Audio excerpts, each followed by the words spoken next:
Welcome to the King of the Court podcast with Ben Riggs and Ben Staten. All right, welcome to the King of the Court podcast. I'm Ben Riggs. This is Ben Staten. Yep. We're excited to be here. We had a nice little appetizer of NBA action tonight. Wasn't a ton. We're going to get some NBA on TNT tomorrow night. Supposed to be some good games. Excited to see Clay go back to Golden State. That should be cool. Tonight, I had to watch my Pelicans get beat yet again, this time by the Brooklyn Nets, who are surprisingly a sort of feisty team this year, riding the cape of Cam Thomas.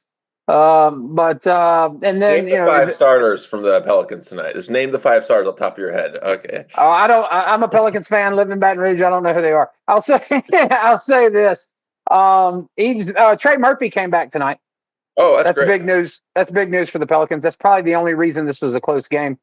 Eves Messi had a great night. 17 and 12, I think. He had a 17-point double-double. Remarkable night for him. That's the only silver lining I've seen thus far to the Pelican season. Next week I'm circling back, and one of the hot takes I'm going to add to the podcast. You know what? Let's just go ahead and add it this week. It'll take me 10 seconds. It's time to move on from Zion Williamson. It's time for New Orleans to move on from Zion Williamson. And look, it's a breakup that serves both sides well. Trade Zion, get something for him while there's still something to be got for him. Also, let Zion have a change of scenery. And particularly the one scene that I think he needs to want to change is the training room. The guy can't stay healthy. He needs to find a training staff that can work with him and maximize his potential and keep him healthy. Make sure his body is in, game shape, ready to go at the beginning, middle, and end of seasons. That's something the Pelicans have just clearly not been able to do. As a Pelicans fan, love going down to New Orleans, watching the games, love seeing Zion in action, generational talent, generational athlete, truly an exciting player. Wish nothing but the best for him. It's time for New Orleans to move on. It's just been a completely failed experiment. And by failed, I mean they can't even get him and keep him on the court. Has nothing to do with his play on the court. Unstoppable force when he's on the court. Me and him aren't on the court. Like our playing time isn't that much different. Am I crazy? No, this is year 6 of his career. This is year 6. He's played 190 games in his career. He's played less than 3 full seasons. Just a little shy over 2 full seasons worth of basketball in 6 years. And quite frankly, he does. There are serious questions, but does he fit the rest of the team at this point? The Pelicans are basically a team of 6'7", 3-and-D wings, with Dejounte Murray. And you would, in my ideal vision of this, you pair it with a athletic rim running center and another, 3-and-D power forward. Zion, it's hard to play Zion and Yves Messi together. It's just sort of they occupy the same space in the court. I think that it's time for a fresh start for everyone involved. He still seems really young, but he's already on his second max contract at this point. One place I would absolutely love to see him is Miami, first with their training staff, but I think Bam and Zion would be a really just a wonderful pairing. Are you calling a Jimmy Butler for Zion Williamson trade this year? I mean, it's Miami, so they're going to want to trade Duncan Robinson like a first-round pick for him. But no, he's a little too old for that to make sense. Yeah. It's hard to. The Pelicans already have C.J. McConnell, so they already have literally a carbon copy of Tyler Hero, but. I think, if they can find a way to package draft assets, Jaime Jaquez and, something else, it's not necessarily the most appealing trade offer. But a place like that where there's a proven training staff that can keep people healthy, There's proven structure. Part of the problem here is that he's been unprofessional his entire career. He's been unprofessional. Like he is paid to keep himself in shape. He's paid to keep himself, to be an elite athlete. And, a lot of these injuries are knick-knack injuries that come from just not being in the level of shape you need to be to compete at the highest level. And, putting him in an environment where there's more structure, there's clear established leaders that can hold him accountable. That's the best chance you have of him fulfilling his potential. I think I think it's been time to move on. I thought it was time to move on a couple years ago. I always thought that like the Pelicans might want to, try and steal like a Zion for Bam trade, like, talking like 2-3 seasons ago. That's obviously, not even in the cards anymore with his injury history. But, I completely agree with you. Yeah. Yeah, it's hard to say. And it would be hard to pull the trigger on that trade if you're New Orleans, just because you do send him to Miami and suddenly that training staff gets him in order. And then you're watching his potential maximized in Miami. You'd hate to see it. And theoretically, it should be easier to go out and get a good training staff than it would be to go out and get a new Zion Williamson. But they haven't done that either. So I don't know what the hell is going on down there. But all right, we'll move along. We'll jump into our first quick take. That was sort of a impromptu quick take, just based on a burst of frustration within me. But our quick takes, we're just going to run through some recent news in the NBA, some recent observations that we had real quickly. First one, Chet Holmgren, obviously a big injury last night for Oklahoma City. Nobody likes seeing someone go down with an injury. It's really unfortunate. It's unfortunate both for the player and their teammates, but it's also unfortunate for the fans because we all want to see them competing against, best competing against the best. I would have loved to have seen the next Wemby Chet matchup.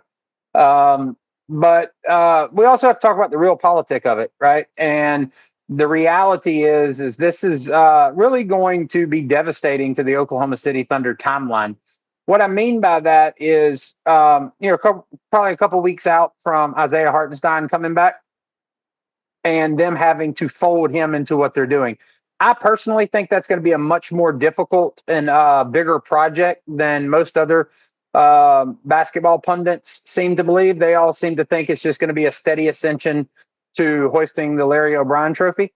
I personally think that you're completely changing the entire Oklahoma City offensive scheme in order to put Hartenstein out on the floor.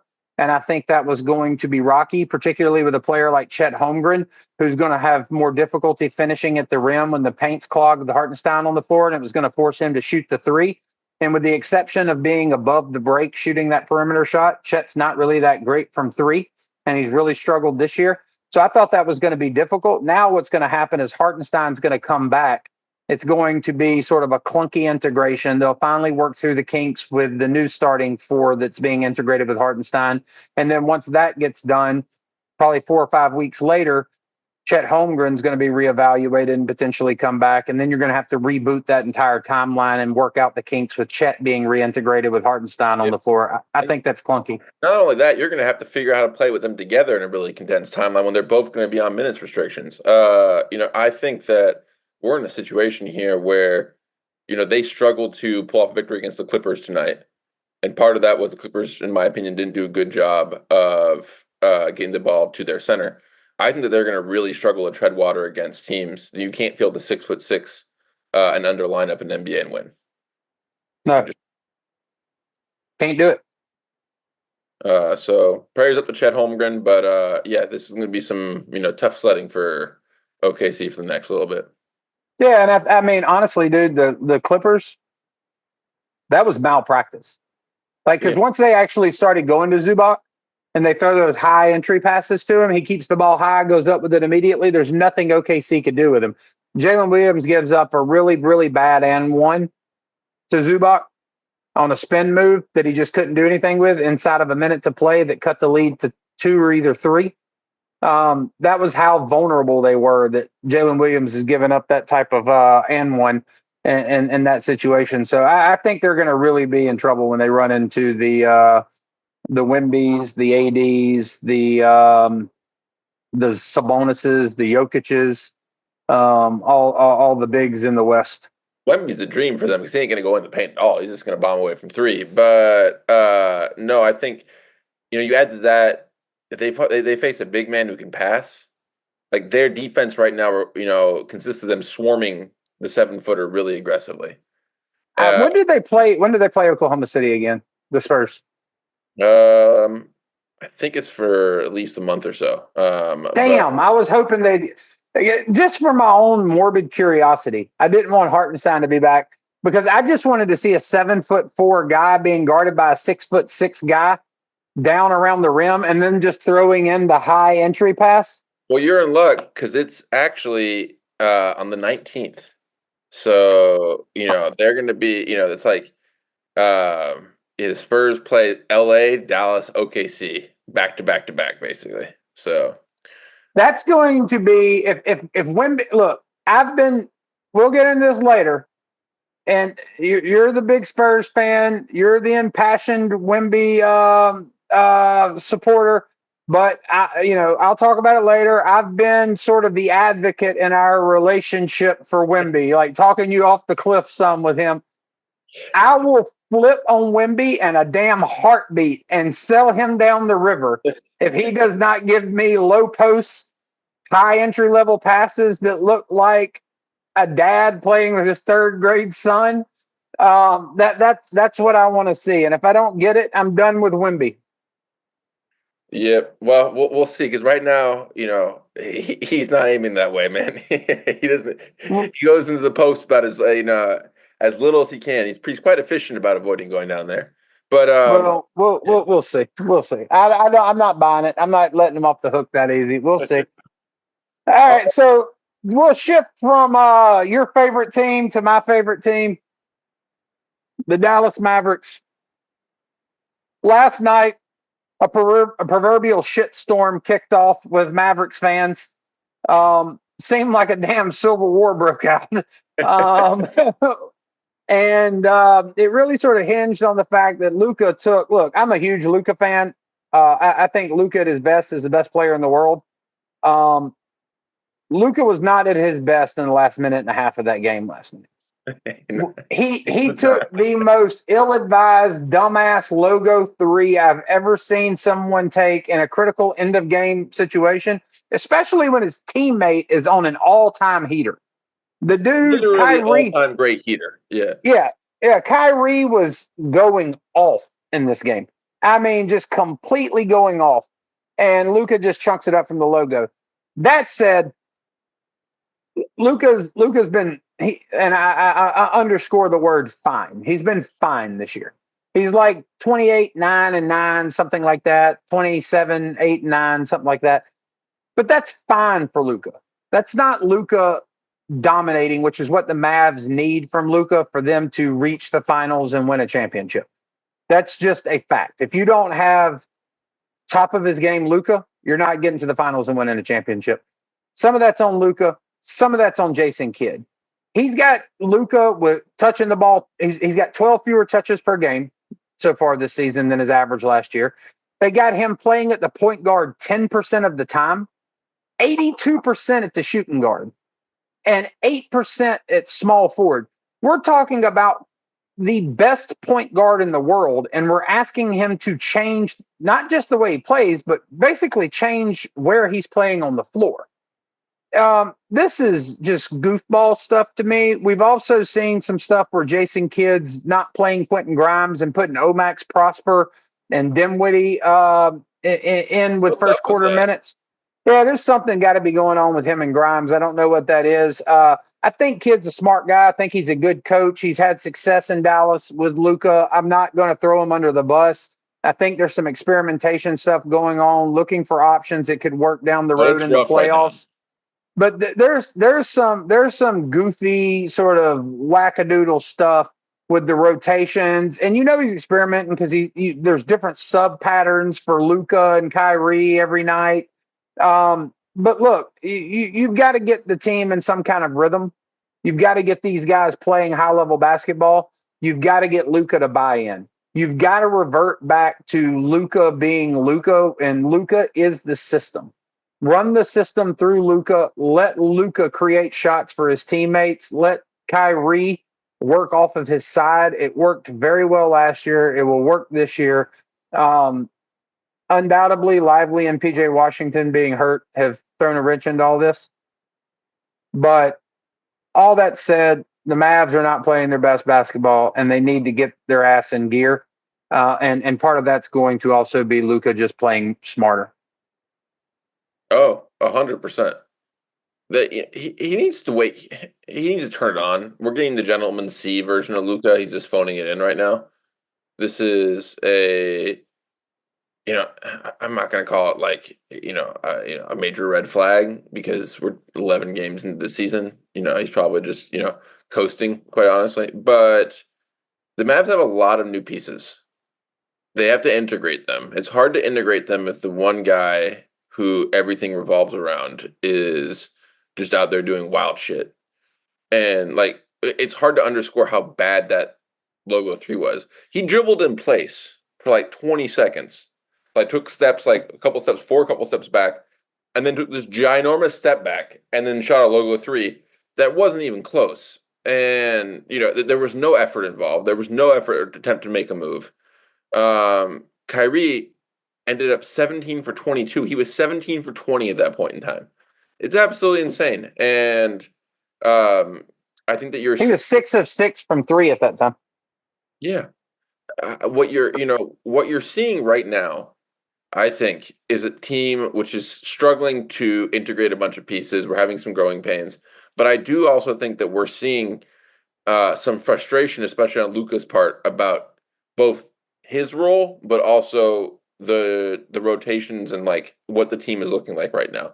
I think that and this is all supposition. I have no inside sources or anything like that. But I think what you're seeing is a player who's frustrated with how he's being used. And you can understand that. This is a guy who's played the same way his entire life. He's been a heliocentric, the sun at the center of the universe on the basketball court his entire life. He just came off a season averaging 33.9 points per game, got his team to the finals, and now his coach comes in and say, "We're changing everything." I can see why, he's like, "I'm the best player in the world, doing what I do right now. Why do you want me to change?" Yeah, you ever seen the movie? You ever seen the movie Born Identity? Yes. Yeah, he's the basketball version of like Jason Bourne. Like his dad created this basketball weapon in a lab over in Slovenia and then unleashed him on the world when he was 15 years old. And he's been playing professional basketball since he was a 15-year-old kid. And ever since he's walked into the NBA, he was rookie of the year his first year playing this style of basketball. Has been first team All NBA every year since. This, in the MVP race the past couple of years, got his team to the finals last year. Was the most prolific offensive player in the league last year. And suddenly you want to change him and you want to take the lab grown offensive basketball weapon and ask him to start, baking cupcakes. And it just isn't going to work. It's just not who he is. It's not what he does. It's not his temperament. And I think ultimately that's why I don't have any concerns about the Mavs, because at the end of the day, the Mavs will revert back to what works best for them. And then once you release Luka into that, all hell will break loose.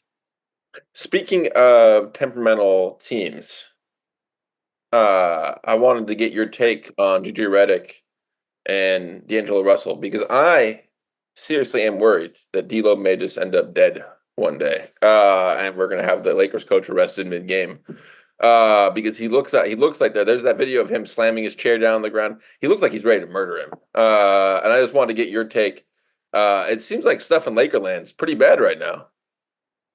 Well, I don't know that I'd say stuff in Lakerland is pretty bad. I think Lakers won 2 in a row. LeBron's playing great. There's a couple things I am worried about in LA. JJ Redick's blood pressure and D'Angelo Russell's health and well-being, because I don't like, and obviously we're being funny and just kind of poking fun, but I do think there could be a chance this year of D'Angelo Russell doing something that makes no sense. In fact, there's not a chance of that. That's as certain as death in Texas. but D'Angelo Russell will do something that doesn't make any sense.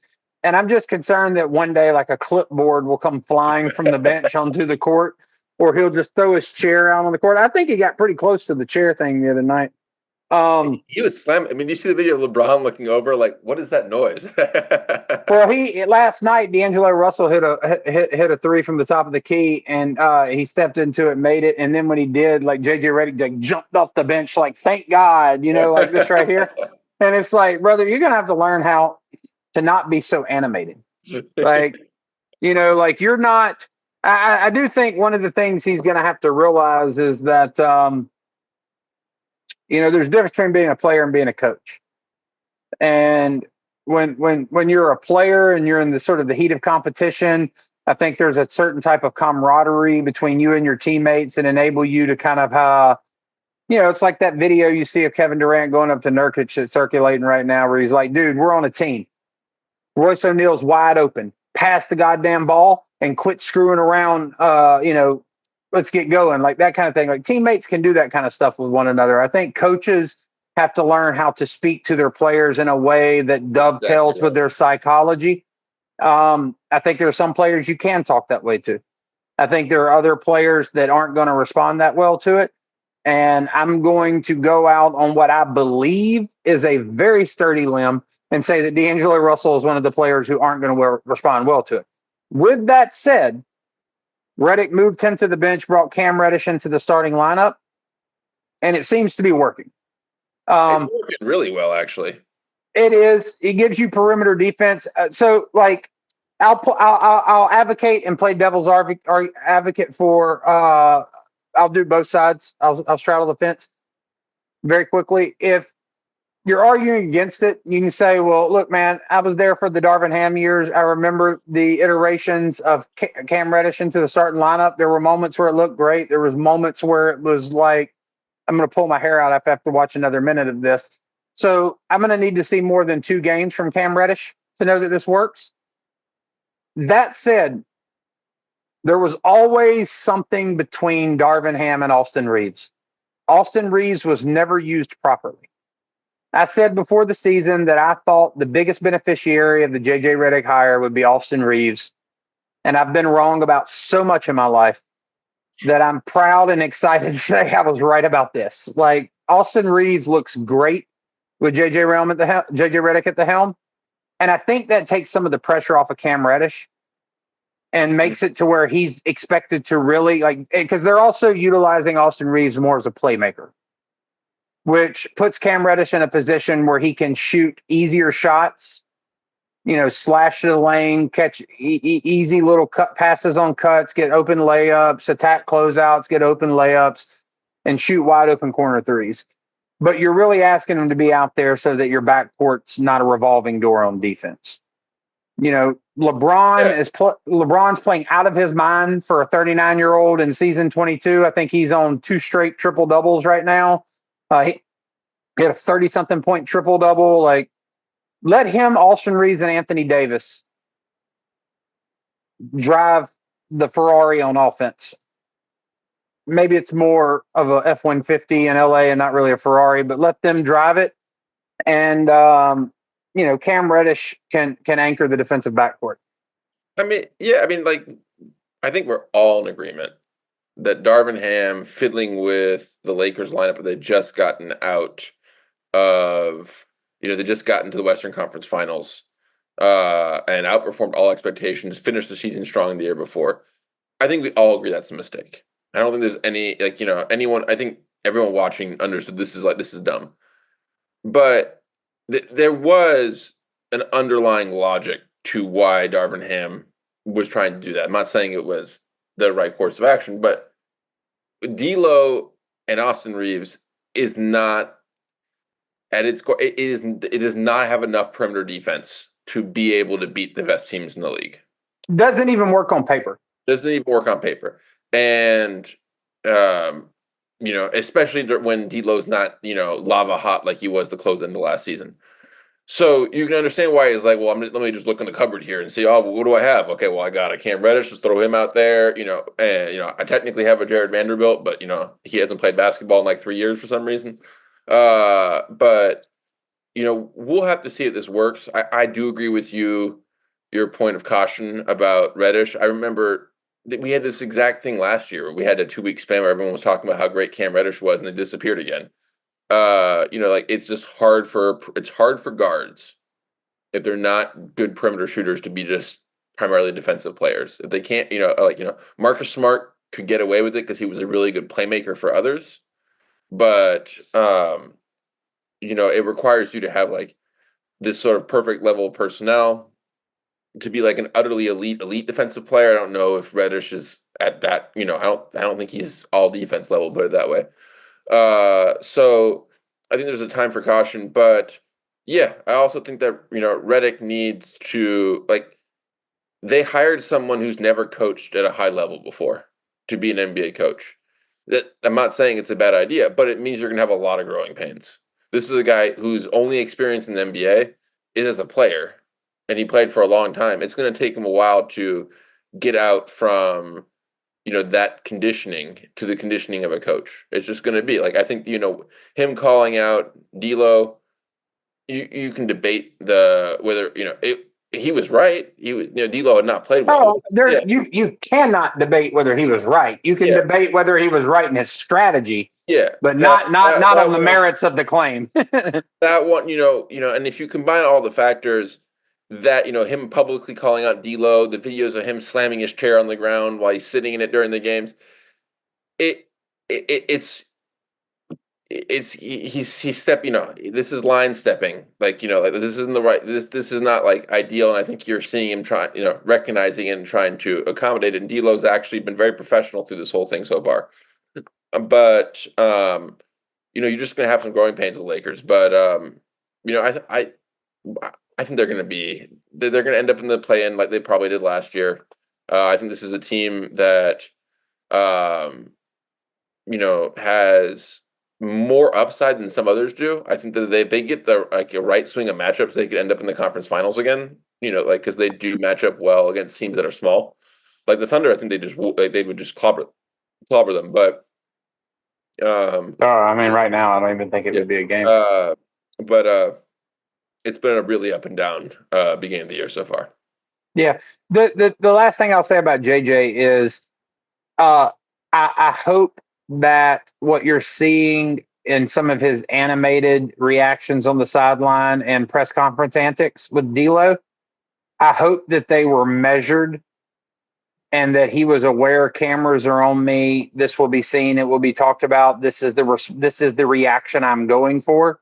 And that what you were seeing there is his media savvy as someone who worked on television and had a very successful podcast. Because if it's impulsive and he does that with an Anthony Davis or LeBron James for not doing what he wanted them to do, the reaction to that will be very different than doing that to D'Lo. And it will not benefit. It will not be something that works out to JJ Redick's advantage at all. So, all right, let's swing it over to the team we just got done watching, the Sacramento Kings. Really, I'm not even really as interested in talking about the Sacramento Kings. This is something that came to my mind after a game Sabonis posted a week or so ago. Domantas Sabonis is the most underrated star in the NBA. He plays 100%. Domantas Sabonis plays a winning style of basketball. He is the guy posted a 17-point triple-double with a perfect game. Perfect from the floor, perfect from the free throw line, and didn't have a single turnover in the game. Never been done before in NBA history. Never been done. Unreal performance from this guy. I'm sure this has happened before. He's just the only one I remember it happening to. He was an all-NBA player last year who did not make an All-Star game. Yeah, no, I forget. I'm sure it's happened, but typically with those type of things, it happens with the guys who are like all defense, like the Ben Wallace. Yeah, 100%. That's not what he is. He's a well-rounded. He's an all-around player. Yeah, he's not a guy who's like on offense catches the ball is like, what is this? What is this witchcraft? What do I do with it? Yeah. No, Um, he's a guy who's going to get. In fact, one of the questions I was going to ask you about the game tonight was he didn't have as many assists, but apart from the assists, he had like 12 rebounds, 23 points on like 57% shooting. Like he had a good night. Like he is because, and that's another point to him being underrated. It's just not what he's capable of doing on a floor. It's what he does. He does it consistently. That's the other thing. You can expect to get this from Sabonis night in and night out. Last point I'll say about Sabonis is you see it in the Netflix starting five documentary, and you've seen it even more so this year. He has taken on an increased leadership role. He's being far more vocal on the floor with his team. He's being very communicative, speaking out, very vocal on the floor. I love Domantas Sabonis. I think he doesn't get the attention and the credit that he deserves. And I think he's one of the premier big men in the NBA. And I just wanted to take a moment and give him his flowers. 20.5 points per game, 13 rebounds, 7 assists. He's one of the best players in the league, point blank. Yeah, He is. If not for Jokic, he would be the best passing big man in the league. He's a fantastic, fantastic player. yeah. Well, and in the Netflix documentary, another thing that comes up is Anthony Edwards, who, everybody talks about how like arrogant or brash he can be. He's also very good about giving people credit. Yes. One of the things he says in the documentary when they're getting ready to go play Sacramento is he was like, "We're going to play Sacramento." I'm sure he's not putting down Fox or anybody else, but he says we're going to play Sacramento and Domantas Sabonis. He's one of the top 10 players in the league. Yeah. Yeah. Well, his new teammate, DeMar DeRozan, he's been a pretty nice fit, averaging 25 points a game on 52% shooting. That doesn't really surprise me. He's one of the most plug and play players you could find in the league. But what do you think about his fit in Sacramento so far? I think offensively it works really well. I think that when they get rolling and you can still like just take the game last night. It's clear that specifically Fox and DeRozan are still figuring out how to share the court together. In the sense they don't really know where the other one's going to be. Um, and but the bigger issue with that team is on the defensive end.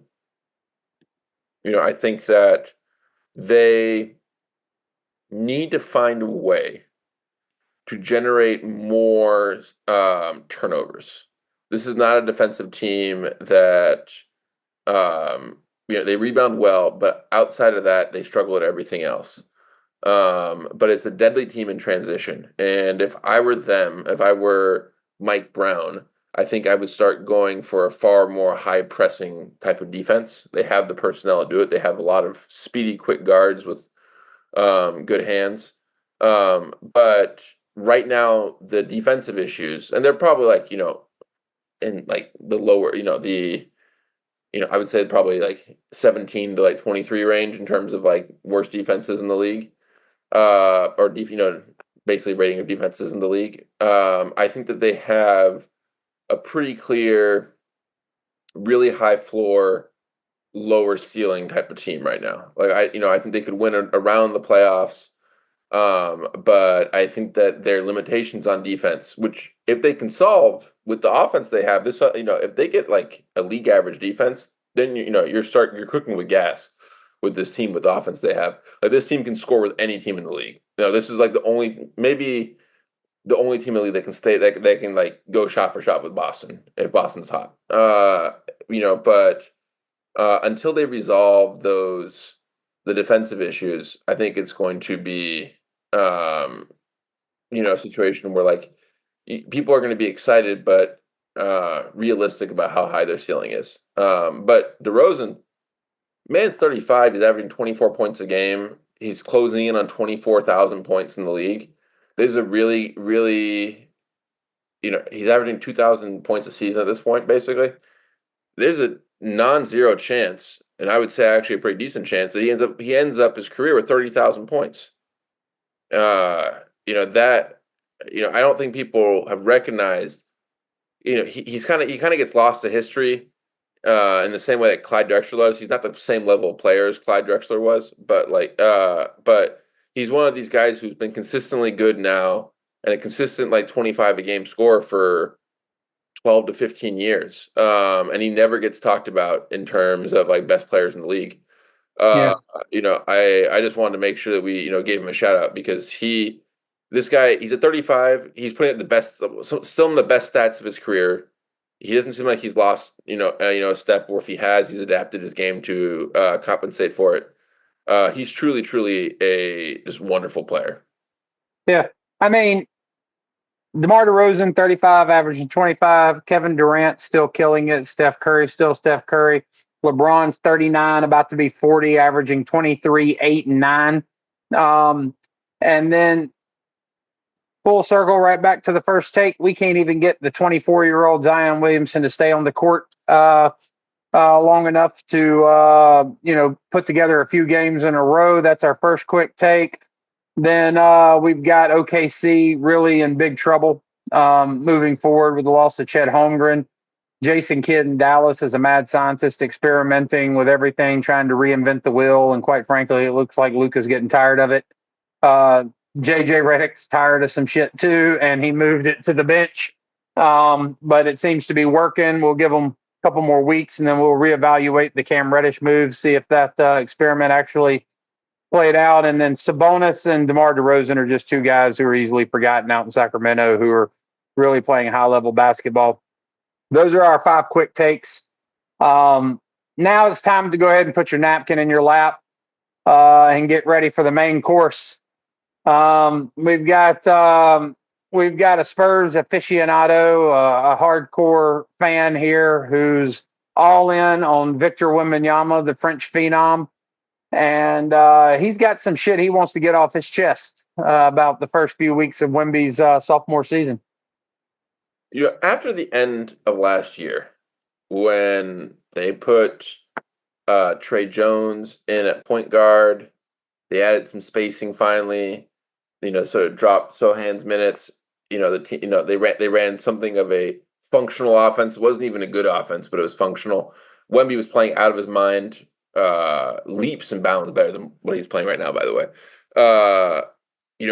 the Spurs, a team that ended up with 20 wins, ended the season in the last 20 games, I believe 11 and 12. So they played 500 ball for like basically the All-Star break, and the last game of the season, people may forget they had a furious comeback and against Denver Nuggets, who were playing. They were really playing because they wanted the first overall seed in the West. Wemby knocked down like 5 threes. Ferocious comeback. Great win to end the year. Wemby. When the final whistle is blown, you see him grab the ball and just like jump and throw it on the ground in excitement. I was so pumped for this year. Wemby was, the Olympics gave me a little bit of pause, not because he shot poorly until the final game, but because he only shot threes, and that was like, this is a little worrisome. But I can't say how disappointing these first 13 games have been. Wemby has taken more threes than any other 7-footer in the league. He is shooting somewhere between 28 and 30%. At the same time, half of his shots are from 3. And his, so the unicorn quality about him, his ability, to break people off the dribble, he's lost all confidence in his, his dribbling ability in terms of being able to get by guys. He's afraid he's going to lose the ball, and even when he does get a step on someone, he tends to just grab the ball up immediately and try to pass it. He doesn't even operate in the post. There's not even real attempts. Maybe 1 or 2 a game, and whenever he does that, there's no like clear move he's going to. He's just kind of making it up on the spot. And the real thing. The real issue is it is really, really, really clear that the thing that Wemby focused on all offseason and the thing that the Spurs seem to be fully on board with is Wemby's 3-point shot. Wemby wants to be a shooting guard, and the Spurs seem to envision him as some Goliath 7'6" shooting guard as their optimal idea of what he's going to be. And that's just dumb.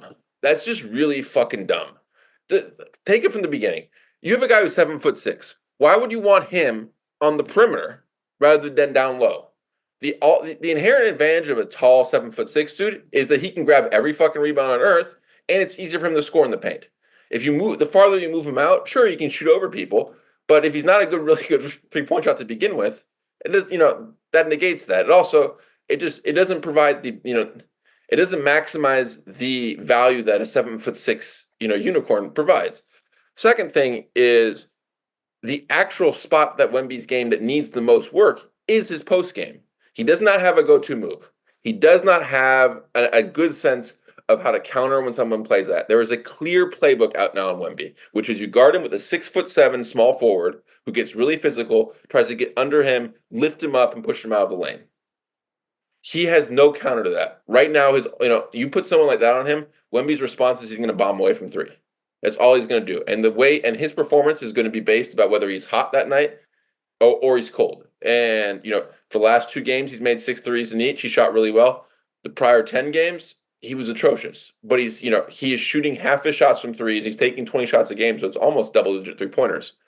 To your point on the book on Wemby, like, not to interrupt you, just quick interjection, and then we'll keep rolling. Is like, I actually think, like, until Wemby proves teams wrong, that's how you should guard Wemby. Absolutely. If the Dallas Mavericks are playing Wemby, it should be PJ Washington. It should be PJ Washington pushing Wemby out. Wemby doesn't resist. He gets the ball in the high post, because the way you negate the advantage that Wemby has is you get him away from the basket and force him to put the ball on the ground. I think that, like, he's going to have more success against taller guys because he can beat some of those guys off the dribble. And the taller guy, and the taller guy is going to be more likely to contest the 3-point shot this way, which Wemby isn't concerned with. When you go up to contest his 3-point shot, he doesn't care, because Wemby also doesn't shoot a flat-footed shot. He actually jumps into it. So the release point on his shot is so high that he's unperturbed by any upward contest. He shoots the ball higher than the hoop. Yeah.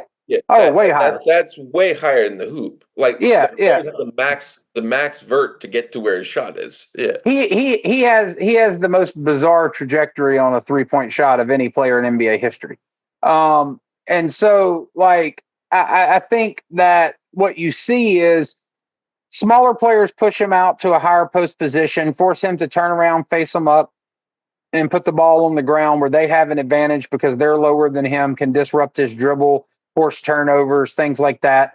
And then when he does resort to shooting the ball, they actually affect his shot more because they contest it on the gather and the ascent of the ball, which forces him to change the way he's bringing it up, which alters the shot. Whereas a Sabonis or somebody contesting with their hand up, he ignores because he knows you're not getting to it. He also, this is how bad his post game is. Wemby doesn't understand how to create space in the post. So if he gets the ball in the post right now, what he does is there's a guy, typically a smaller guy, who's like really up in him, like literally in his personal space, like sometimes underneath his arm, because that's how big his arms are. And Wemby's reaction to that is to turn, hold his arm above the guy's head, and try to shoot over like that. So he's uncomfortable because there's a guy breathing into his like midsection. That guy's trying to whip at the ball that way. He's usually falling back. He doesn't have a good base to his shot. That's a really, really, really low efficiency shot. And like he doesn't understand, how to create space. He doesn't understand if a guy is right here, all you gotta do is move your leg around him a little, like, move your leg around the guy. Like that, create some space this way and continue dribbling because he's stuck in your midsection. Okay, it's not hard. Get your foot outside their foot, spin, seal, and go to the basket. The same thing when he's back to the basket. What they're doing is they're literally sometimes they put their arm right above Wemby's butt and they basically use their form and they try to shove him up. And and like a couple times you'll see them basically like offensive linemen almost like knee down on the ground trying to get a base because they're trying to get as much strength as possible. Wemby just lets himself be shoved as far as possible. And sometimes you can't stop that. But anyone who's played, I wasn't the greatest basketball player, but I played in the post all throughout high school, all throughout youth. There's a really effective and really, really good counter to someone just trying to shove you out of the lane, because their momentum and all their strength is forcing them to go forward, try to through you. You just spin behind them, and it gets you parallel to them at the minimum, and they then have to stop their momentum, get back, and they have to recover. And so you have the advantage at that point. This is a clear post move that's been literally done since the 1980s. Tim Duncan on the Spurs, that was his go-to move. The moment he felt your weight on him, he was going to spin on you. The alternative you can do is you can get the ball, you can swing it across your body, and you can face up. And Wemby should have a speed advantage on all these guys. And if he doesn't, he should have a height advantage. He's not taking it. These are basic post moves. And what he needs more than anything right now, because his post game, he has general ideas of what he wants to do.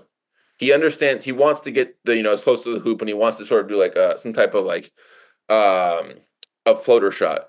He needs to practice post moves. He needs to have a go-to move in these situations to go to, because you can see him trying to problem solve in real time how to score. And the post is the part, playing in the post is the part of basketball that needs to be the most basically memorized. You have to be doing instinctual. It needs to be instinctual. You need to have it built into you. Yeah, you can't. It is just not a thing you're going to be able in real time to be able to solve. You have to. Well, you saw the problem with what you're talking about against OKC, because if your post moves aren't instinctual, if they're not just built in, then there's the pause where you're problem solving, and then that's when the swarm comes, and then that's what leads to turnovers. And the other thing too, I'd add into this is in moments like that. Like Wemby has far more height than Jokic does. And when you scale it up to reach, like it's just insane how much more length he has than Jokic. In that moment where he's swarmed, Wemby needs to learn to keep his composure. Yes. Get the ball up high and just calm down, dude. Like all this speed, letting them speed you up. That's what leads to turnovers and bad passes. Just calm down, get the ball up high, find the open man, make the good pass. Somebody's open if there's 11 guards biting your ankles for OKC. Like just calm down and find Champagny, find Mamu, find Chris Paul, find whoever's out there with you that's wide ass open and get them the ball. And even if it's not going to lead to a good shot, it's going to lead to them attacking the closeout. Especially if you're passing to the same side that they're on. Pass them the ball and then be prepared to set a screen as they attack the closeout and run right by you. Yeah. You also have, very, very true. Like Porzingis has this. Porzingis is one of like the closer, like physical, like yeah. Porzingis, what he does in situations when people are shoving him, and you saw this in the finals, he remains really calm. He knows the moment he gets the ball, the guy can't keep on shoving you because that's clear foul. The ref can't just let the guy with the ball be shoved backwards. Yeah. He knows he has time at that point to get the ball, and he rebalances himself. He'll keep the ball high. He'll find until that, and then he'll shoot. Wemby's sort of like waiting until he's like falling back like this. It's also the move, and then he shoots like a fadeaway jumper. He also doesn't have a spot. He doesn't have spots. The thing with Porzingis too is Porzingis in that moment that he's buying himself or he rebalances himself, his eyes are up, he's seeing what his teammates are doing. And in those moments, that's when you see a cutting Jaylen Brown. That's when you see a cutting Drew Holiday, and you get the little backdoor pass for the open layup. Like that there opportunities abound for a big man who can force defenses to collapse and keep their composure and keep their eyes up. And you see it with it's sort of the same thing. My son asked me last night when we were watching the Mavericks game. They double teamed Luka over on the sideline. He just did one of those jump pass bullets to Dwight Powell under the goal, who just dunked it. And Levi was like, "Why do you double Luka?" And I said, "Well, he's like Jokic. Like, you just got to get the ball out of his hands. Yeah. But it becomes a pick your own poison type thing with with players like that. Wemby can easily be a player like that. And the only thing he's got to build into his game to become that is breathing. Just take a deep breath, my man. Take a deep breath. Remember, you're 7'4", and they can't reach the ball. No, they can't. And the thing, this is why I think that the development strategy right now is really flawed. I have no problem with him taking a bunch of threes. I do have a problem if that is the centerpiece of his game. What I mean by this is the goal for Wemby should be. What you're saying is you have a problem with the word bunch. You don't have a problem with him taking threes. Yes, that's very fair. That's very fair. An open three, catch and shoot, that's genius shot every time. He has, he'll hit that at a 40% rate. The threes he's taking right now are like Steph Curry level difficulty. He's taking like step back, dribble, running to the side over a screen, fade away 3-point shots. Yeah, it's like goofy. Let me make one edit. Yeah, those are Norman Powell level threes, my buddy. He took a 1-footed running 3-pointer today, which was an air ball that missed to the side. Like, it's what the part of the game that needs the most work is the part of the game that's going to become most lethal in the ultimate evolution of Wemby, which is going to be the Hakeem Olajuwon operating, face up in the mid post, the high post, getting the ball, quick move, jump shot, quick move to the hoop, fade away, hook shot, wide, like that. He needs to develop his game, his game inside the 3-point line. He needs to develop a go-to move. My personal preference, why I don't understand this, is why hasn't he developed a hook shot that, do a fucking Kareem, running skyhook. He doesn't have to be fast. He can move really, really fucking slowly. No one else can block his shot. He doesn't need to get a speed advantage. He needs to identify where he wants to get the shots off in the court. He does not have spots that he's trying to get to very clearly. That is that's a very basic offensive thing. Where do you want to shoot the ball from?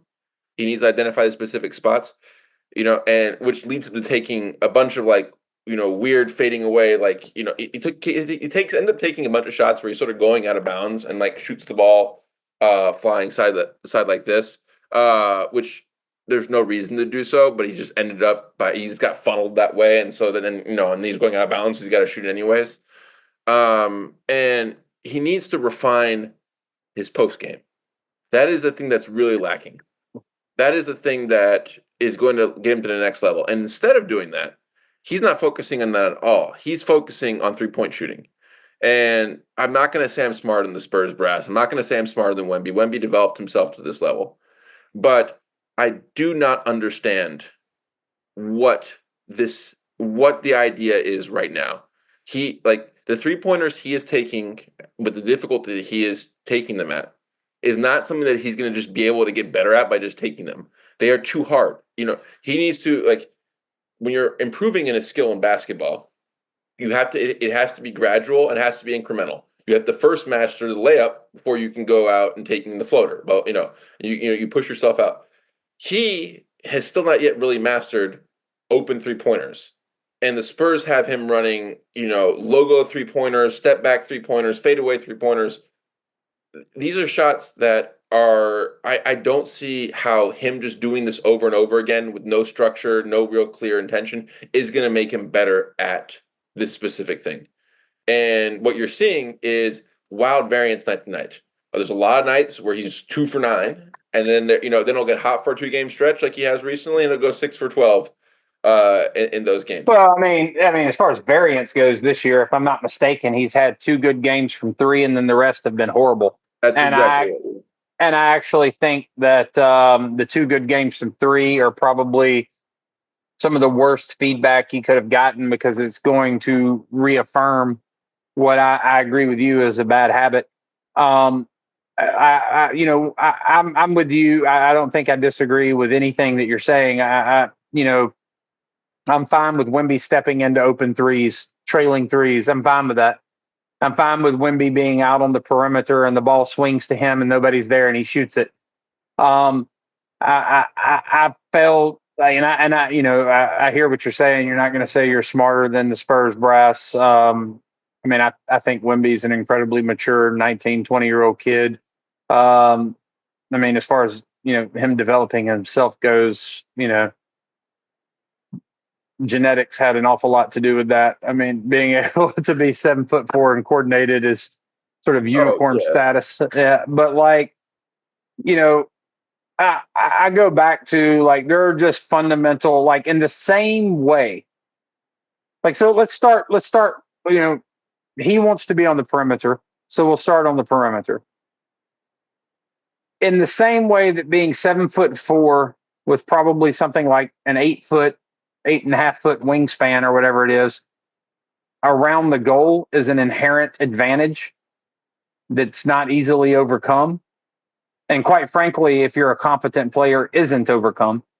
In the same way that advantage exists for Wemby, if you put him out on the perimeter and put the ball on the floor, that same sort of advantage exists for Dylan Brooks and for PJ Washington. Their ability to limit what you can do off of the dribble, that's to their advantage. They have long arms, they have quicker hands, they have a lower center of gravity. They're going to cause you problems dribbling that ball. All right. When it comes to the perimeter shot, if they're up in your space and you're trying to shoot over them, once the ball's up here, it's going to be an uncontested shot. The problem is the way, for anybody who's actually played basketball, that shooting isn't something where you just adjust the mechanics of it and then at the very top alter it and readjust the last second and this shot still be on target. Now, you'll have some go in every now and then doing something like that, but in terms of percentages over time, that's going to be a low percentage shot if they change the trajectory of the ascent of the ball in your upward motion, right? 100%. And those lower players are always going to be able to change the trajectory of that ball. They're going to force you to go around their hand in a way that a Sabonis or an AD or a Jokic will not. Yeah. And so shooting contested threes over them. Also, I'll say it even though it's completely pointless. All the dribbling, you're not going to lose them with your dribbling. That's the other thing is when Wemby does the cross between behind step back, you're not losing any of these defenders unless they're like Jokic or Sabonis or somebody like that. None of these guys, all these guys are Wemby is fleet-footed for a 7'4" guy. He's not fleet-footed compared to Jalen Green. You know what I mean? That's the thing. And so I go back to with all the dribbling step back threes, they're utterly pointless. You don't need to just just shoot the damn ball. Do what Chet Holmgren does. Yes. All you have to do when you have a Dylan Brooks on you, you can drive to the hoop. What you have to do, get the ball, create separation with your off arm, hold the ball far out, take 2 dribbles, gather it high, and then try a hook, try a layup. You can get the straight line drive on him. Chet Holmgren does that. Chet Holmgren can do this, between the legs stuff.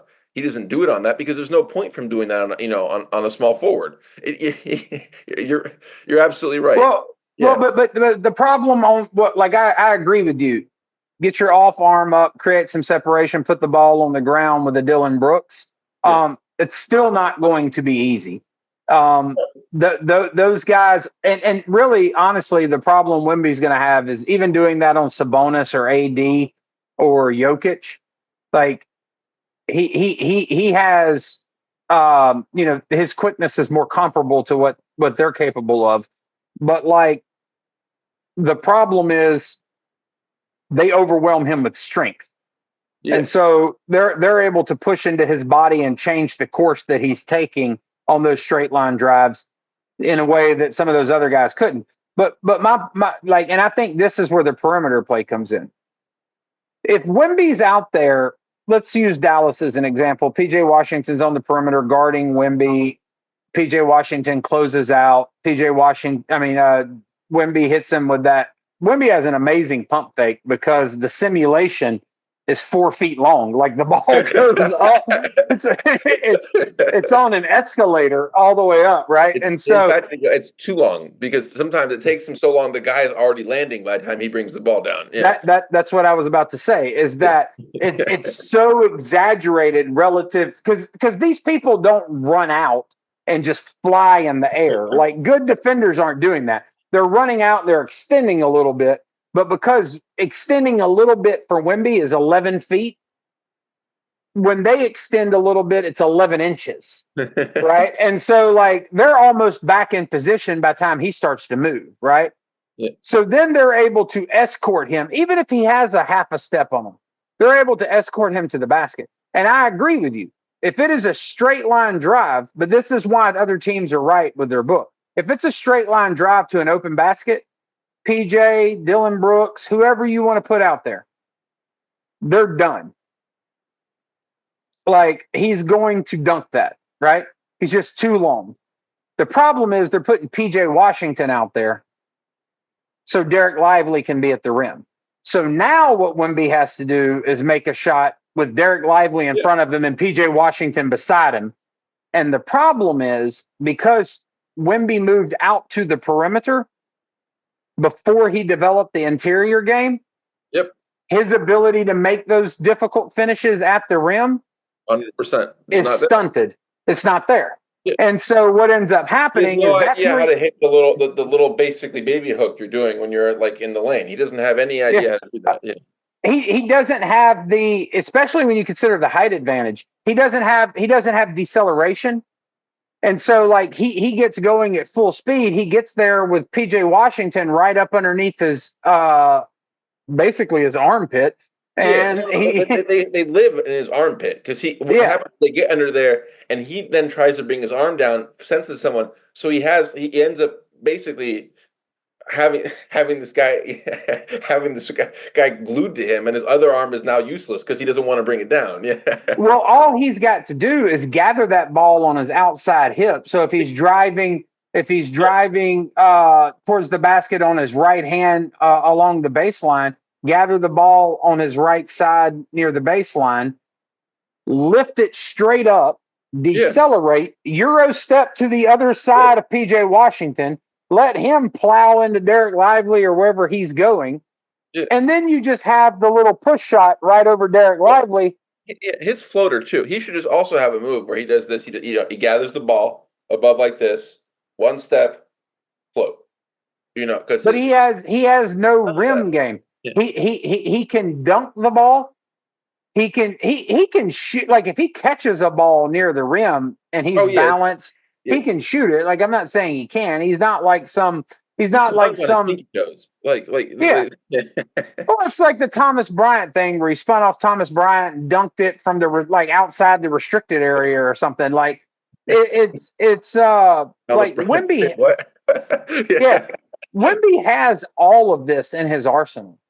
The problem is, and you see this more with young kids than you do with adults because it's so easy to be mesmerized by what Wemby's capable of doing.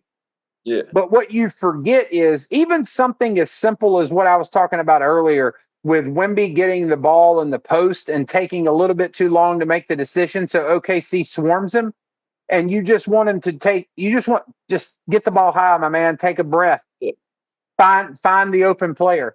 Like that's a simple thing. We all know he's capable of doing this, sticking the ball up in the air and then just looking around. Of course he's capable of doing it. The problem is capability is not actualized just because it is a possibility that makes sense. It's something that has to be repped.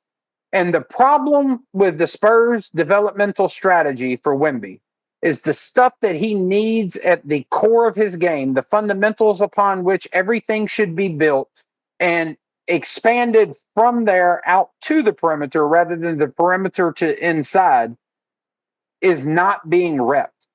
So when you put him in those situations, none of this stuff is coming to him through muscle memory. It's all something you're lecturing him about after the fact. And it's not like Wemby's going to sit there and think like, oh, damn, I should have just looked around and found the open guy. Like, of course, that's what he should have done. Of course, he knows that. Intellectually, it's an inarguable point. The problem is it doesn't appear to you in that moment because you're stressed out by Shea and Jalen Williams slapping at the ball constantly, and you're just trying to avoid a turnover in front of 25,000 people. Yeah. No, and it's compounded by the fact that the Spurs have created a roster full of people who can't shoot threes, so like teams can then swarm Wemby because they don't fear they don't fear going away from their guy. But no, Wemby, you need to stop making me feel like I'm a boomer yelling at you to get your ass in the post. This is the first time in watching basketball that I've adopted the likes of the Oscar Robertson's era. Where it's like, but he needs to get his ass in the post. And I'll end this with just one stat here. Wemby's average shot distance this year is 16.5 feet from the hoop. Damian Lillard's average shot distance is 16.4 feet from the hoop. Wemby is taking shots further away from the hoop on average than Damian Lillard. Then like the 5th all-time leading three-point shooter in NBA history. Famous for shooting logo three-pointers. And is also 5'11" as a guard. Buddy, you're 7'6".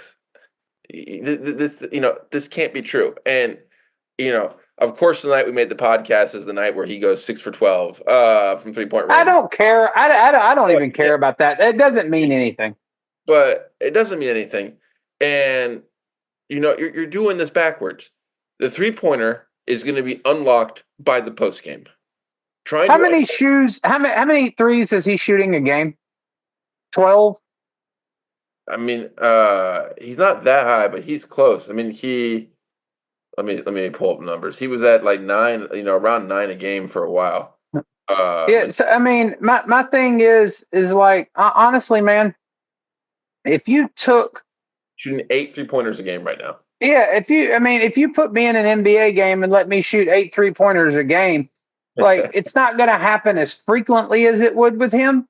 Yeah. But it just mathematically is going to happen that if you let me play enough games and shoot 8 3-pointers in them, I'm going to have games where I make 4, 5, 6, 7 of them. Like it's just going to happen that way. 100%. And so, like for anybody to look at 1, 2, 3, 5 games and say, "See, I told you Wemby was a 7'4" Steph Curry," that person's utterly insane. And this like that stat you bring up, and then this point about his 3-point shooting is actually an excellent transition to our next topic. Nikola Jokic is a guy who breaks teams. Yes. Right? Like Jokic, like I said earlier that I thought when Luka was playing his best, he's the best player in the world. The difference between Jokic and Luka,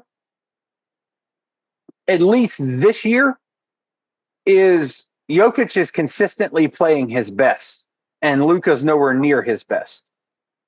And with Jokic, what you see is a guy who like he breaks teams in the way that like a small engine mechanic takes your lawnmower apart when you take it to him and say it won't crank. Like he systematically just deconstructs other teams in a way that is, I don't know any other way to say it other than just like revealing. It's like watching, like you should get Ken Burns to narrate a Jokic game. Like it's like, because I'm serious, but in He's the most inevitable player I've ever seen. Like, but because think about this, you go to, if you'd have told me we go back to the beginning of the year when we start seeing the Nuggets struggles, right? And Jokic has a good 3-point shooting game. I think it's the second or third game of the year.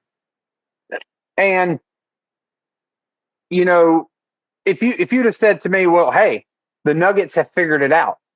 Like they're just going to have Jokic space the floor more. Like he's going to become one of the 3-point shooters that destroy you. I'd have been like, Yeah, dude. I mean, I'm going to go out on a limb and say if I'm an opposing team's coach and you tell me that I'm going to force the Nuggets to rely on Nikola Jokic's 3-point shooting to win the games, then I'm going to feel like I've won that. But then what you find out, what you find out is this bastard is so good that he beats you that way too. He beats you scoring at the rim. He beats you by forcing your defense to collapse on him at the rim to stop him from scoring. And then he picks you apart. So then when you collapse, you're so mindful of passing lanes, but lo and behold, like you get sort of that,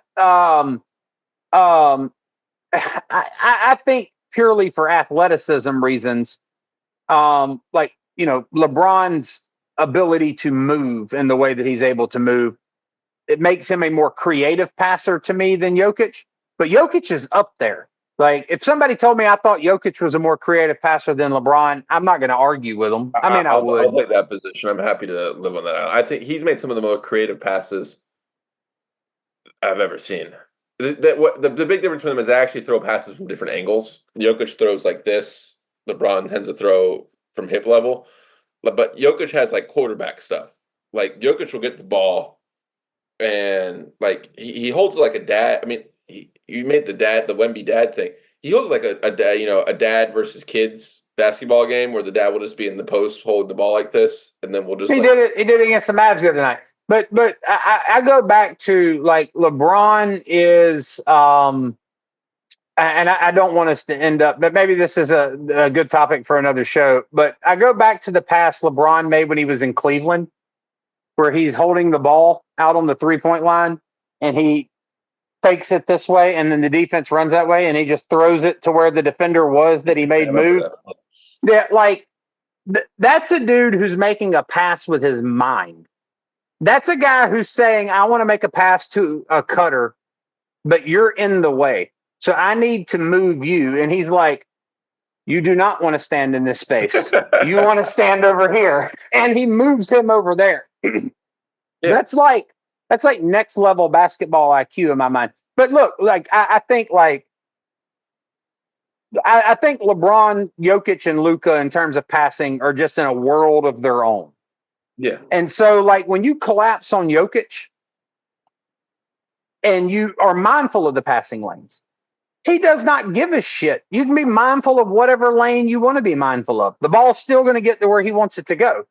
So then you start face guarding everybody. Then you start like being more mindful of these cuts, right? And then you start seeing him playing off of Jamal Murray in the 2-man game, or playing off of Christian Braun, playing off of Russell Westbrook, whoever he can play off of. And then he starts fading out to the 3-point line, and you just stare at him thinking, like, we'll live with you shooting this. And you're like, oh, you made one. That's fine. We're not coming off our game plan. We'll live with you shooting it. Then he shoots another, and you're like, oh shit. We're good. Good shot, buddy. We're good. That's like, and then that third one goes in, and you're like, let's call a timeout and talk this over. Do we want to? And he systematically dismantles you. It does not matter what you're doing. He's going to find a way to win. And the main point, and I'll tie this into one of our quick takes earlier. I want to give Michael Malone, because for those who have not picked up on what the transition was, we're transitioning from our first topic, which was Wemby and his opening first 13 games of the season and the style of play that we're seeing Wemby adopt, and we're transitioning to the Denver Nuggets and how they've turned around their season, it seems. And I obviously you have to give almost all of the credit, it would seem, to Nikola Jokic. But one person I want to make sure gets some credit here is Michael Malone. Yes, absolutely. I think that what you've seen from Jason Kidd in Dallas, and I think Jason Kidd's a good coach. I'm not wanting to just put him down, but I think Jason Kidd sometimes can be too smart for his own good, overthink things, do too much experimenting, start tinkering with things. And and he has a weapon that is comparable to Nikola Jokic in Dallas. And what he tried to do was find a way to make that weapon better. And what Michael Malone realized was the only way to make that weapon better is to lean into it and ask more of it. Yeah. And when he leaned into Jokic, if you would have asked me at the beginning of the season, have we seen peak Jokic? I would have said, well, yeah. I mean, I don't see how that can get any better. Yeah. Welcome to the 2024 NBA season. It's gotten better. Nikola Jokic went from being the NBA MVP last year to better than the MVP from last year. Yeah. What do you make of the Nuggets' improvements on their bench? Do you think this is a bench that can get them through the playoffs? Well, so one of the things I'm going to say is with, like, I feel like we have to separate a couple, like, all of these pieces are not the same. All right. So I know you mentioned the bench, but I'm going to go through several different players. Let's start with Jamal Murray. Jamal Murray has not answered any questions that I have about him as of yet. In fact, to be honest. yeah. In fact, if I feel like anybody in Denver's being carried right now, not just by Jokic, but by the supporting cast, I think it's Jamal Murray. Right? Jamal Murray has been wholly underwhelming, and we can discuss what those reasons might be, but Jamal Murray still a lot of question marks. Christian Braun, I think he's better than advertised. I think he's playing really, really well at both ends. I also think that I think if you're a Denver fan, the Jokic stuff is just priced in, right? Like everybody just knows Nikola Jokic is Nikola Jokic, and somehow he's better, and everybody's perturbed by it. It doesn't make sense. But with Christian Braun, I think if you were a Denver fan going into the season, I mean, my position on it was they got rid of KCP. The front office didn't really have any choice but to get rid of KCP. That was sort of a no-brainer move, even though it was a tough loss, right? Yeah. KCP was an important part of what they were doing. But you did have this really talented guy sitting behind KCP, and part of his development was going to be getting more minutes. And for financial reasons, you just had to pull the trigger on that and, rip that Band-Aid off. I think if you were a Denver fan, and I think my take on it was probably close to what a Denver fan's which was he's not going to give you everything KCP could give you, but he was going to be good, and that wasn't really going to be their sore spot. Yeah. He's actually giving you more than KCP was giving you. This is more than KCP's ever gave. He's a better player than ever KCP. He's averaging 16 points a game, 5 rebounds, and he's shooting 50% from 3. Yeah, it's a real efficient 16 points a game. And it's also the thing about Braun more than anybody else on that team, in my opinion, is the points he's getting are the back-breaking points, because a lot of the times they're the type of point he's scoring off of Jokic. Yes. So whenever you're when you're leveraging yourself to stop Jokic, Christian Braun's punishing you for that. Right. Yep. And I think that's important strategically. Michael Porter Jr. Has been playing well. And really, so long as his shooting woes don't return and he's going to be consistently somewhere around where he's been at recently, I don't have many concerns about Michael Porter Jr. I think Aaron Gordon is I think he's still good. I don't think he's a problem. I don't think he's as good as he has been. I don't think he's lost anything in terms of shooting. I don't think he has quite the pop that he's had in recent years. I don't know if there could have been a lingering injury or something like that, but he's 29 years old. Yeah. So I mean, and honestly, like, we've talked about this with LeBron before. When you play above the rim, like, you've got to be a supremely talented player to have the kind of longevity that LeBron has had in order to sort of build that out elsewhere. And Aaron Gordon's not that type of player. He'll be good. He had the game, a week or two ago, where he just went absolutely off for like 30-something points, was shot the lights out from three. But that's a good segue to what I want to say about Denver is, like, if I was going to point to, it's not really point to a negative because there's nothing to point to. It's if you wanted to pop a Denver fan's bubble who's riding a little too high right now, it's, look, I'm going to go out on a limb and say Peyton Watson's 4-4 from three last night isn't something you're going to be able to rely on moving forward. I agree Right? with that. Like you're getting some hot shooting nights from some guys. Aaron Gordon, he might not be a black hole from three, but that 30-something point game he had that night, he was shooting the lights out from three. Yeah. That's not something you're going to be able to rely on. Really, the only person on that team that I see is just being, if he's going and this is how he's going to play, he's sort of returned to form. The only person I see on that team that's just a dead-eye, deadly three-point shooter is Michael Porter Jr. Well, Jokic. Now, well, that's what I was about to say. I was about to say, and apparently Nikola Jokic is one of the all-time great three-point shooters. But but Russell Westbrook is another piece I'll mention here. Is the thing about Russell Westbrook is I've always loved him. Like, he's always been one of the guys I wanted to root for. Unquestionably, in recent years, there have been times where it's just so hard to root for him because he's just doing some of the craziest things.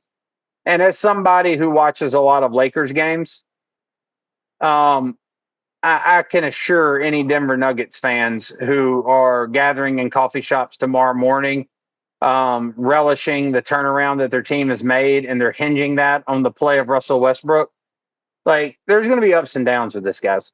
Like, don't get so far out over your mile-high skis with Russell Westbrook, because there are going to be nights where you're in contention to win a game, and Russell Westbrook just hip tosses the guy he's defending and gives him a foul, gives him free throws in in a critical moment, or he gets out on a fast break and the ball comes off the backboard 38 miles an hour. Like, those sorts of things are coming with Russell Westbrook, just sort of inexplicable things for someone a caliber of his player, a player of his caliber. But I think it's fair to say Denver's righted the ship.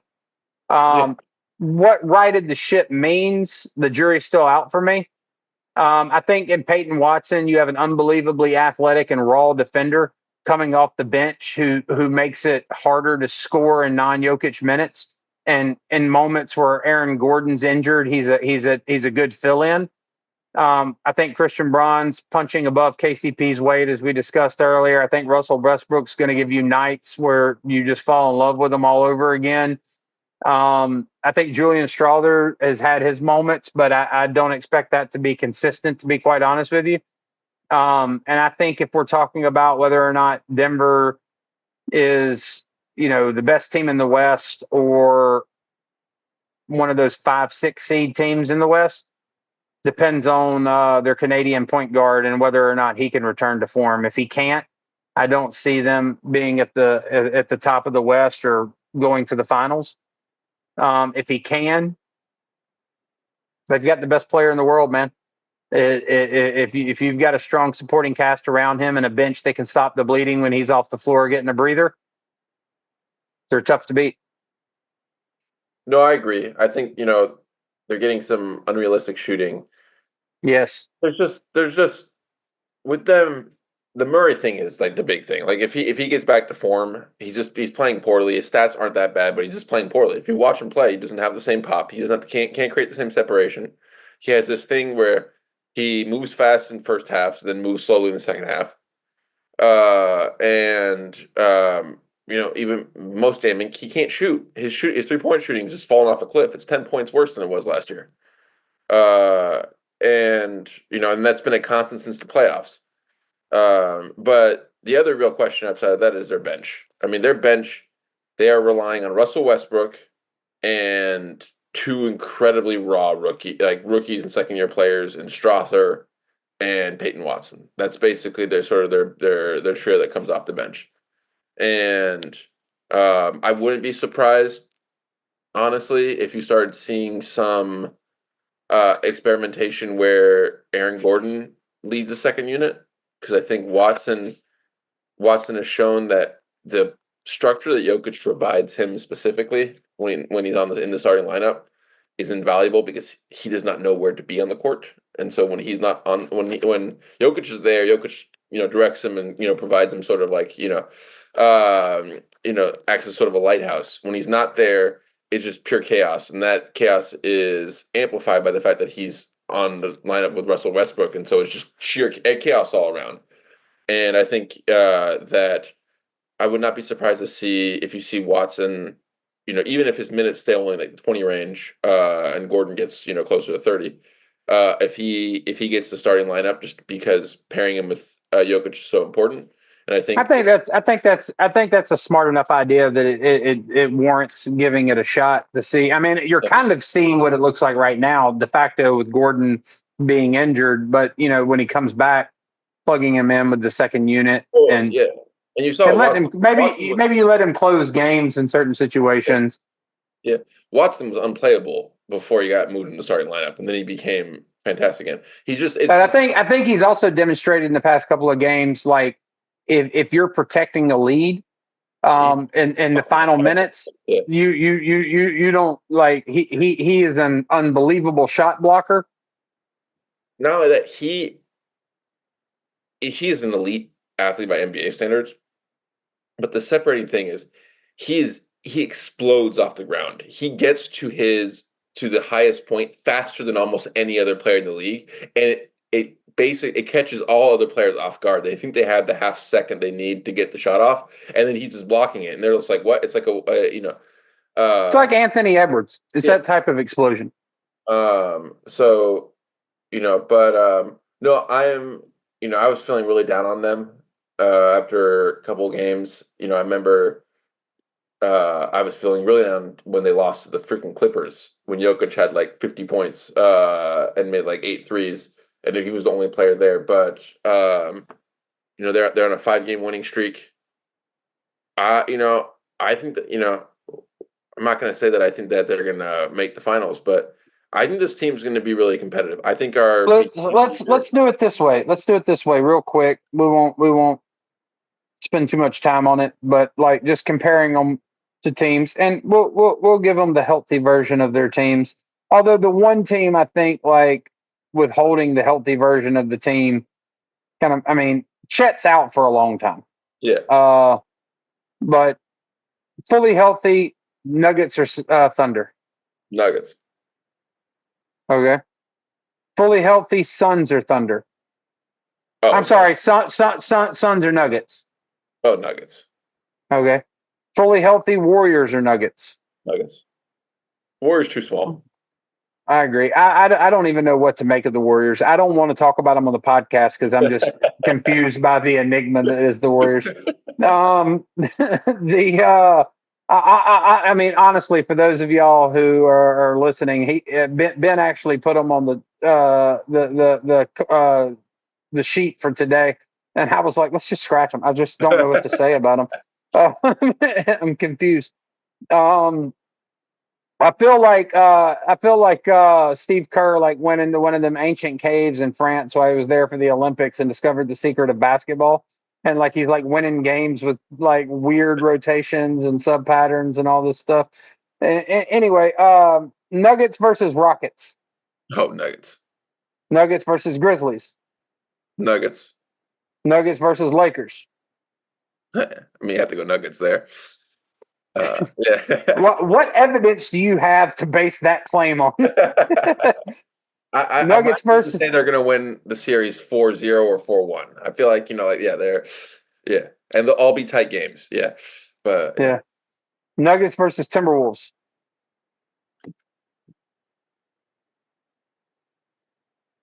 I want to go Nuggets because I think that, but the Timberwolves did beat him earlier this year. But I'm going to go Nuggets there. I'm going to go Nuggets. I would go Nuggets there. I've got one, maybe two disagreements with you so far, but that's it. Yeah. We just did Timberwolves. Nuggets versus Clippers. Nuggets. Nuggets versus Kings. Nuggets. Yeah. Nuggets versus Mavericks. Right now, Nuggets. I think full-fledged version of the Mavs probably better. Nuggets versus Spurs.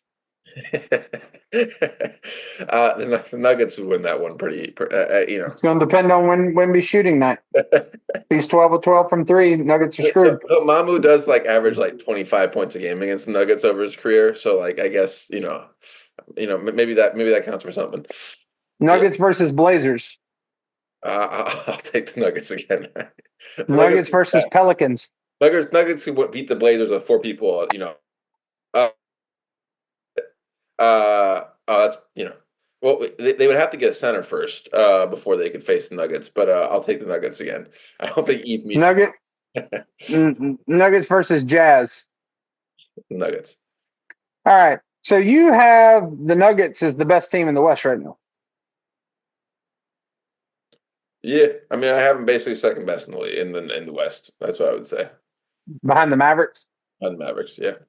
Yeah, I mean, so the point I would make, like, with the Mavericks get their shit together, to be very clear, because the Mavs don't have well, their shit. I'll even say this about them not getting their shit together, and this is a case for so without me going through every team, I agree with every pick Ben had, with the exception of maybe the Suns. And once again, we said fully healthy, so Kevin Durant's out there, calf strain healed, all that stuff. So I think I might put the Suns ahead of the Nuggets, and I think for sure I'm going to have the Mavericks ahead of the Nuggets. And the reason I'm saying for sure is, like I said last night, I felt like the Nuggets were the beneficiaries of what I think you could describe as some outlier shooting from a couple of people like Peyton Watson.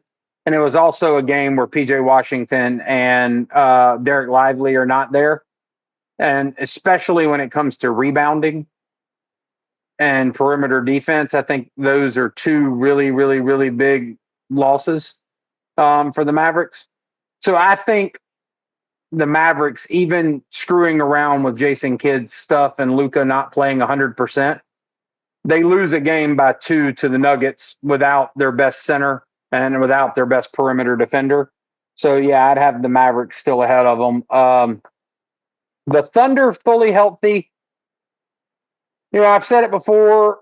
I said it before the season. I've said it even during the Thunder's run before Chet got hurt. I think fully healthy, the Thunder are not as good as the Nuggets, because I don't think it's a good matchup at all for the Thunder. It's really the same reason I don't think the Thunder can beat the Lakers if both squads are fully healthy in a 7-game series. I just think there's too much size and strength. I think Jokic would bully them. But I'll add this caveat to that. The Thunder will be capable of playing Jokic fully healthy the way the Timberwolves did, with Hartenstein and Chet both on him. So I'm at medium confidence on the Nuggets over the Thunder. But if what we've seen from supporting like role players on the Nuggets recently holds, or even some version of that holds, then I think the Nuggets are a better team than the Thunder, and I think Nikola Jokic, may have a couple of games. I mean, let's not forget, like the Timberwolves did the best job against the Nuggets we've seen any team do defensively in the Nikola Jokic era. And Nikola Jokic damn near figured them out and still won that series. Like, that's how they won 2 games in that series. Yeah.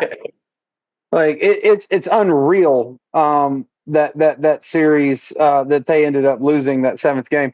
So yeah, no, I think for the point of meeting the criteria of what the question was, have the Nuggets righted the ship?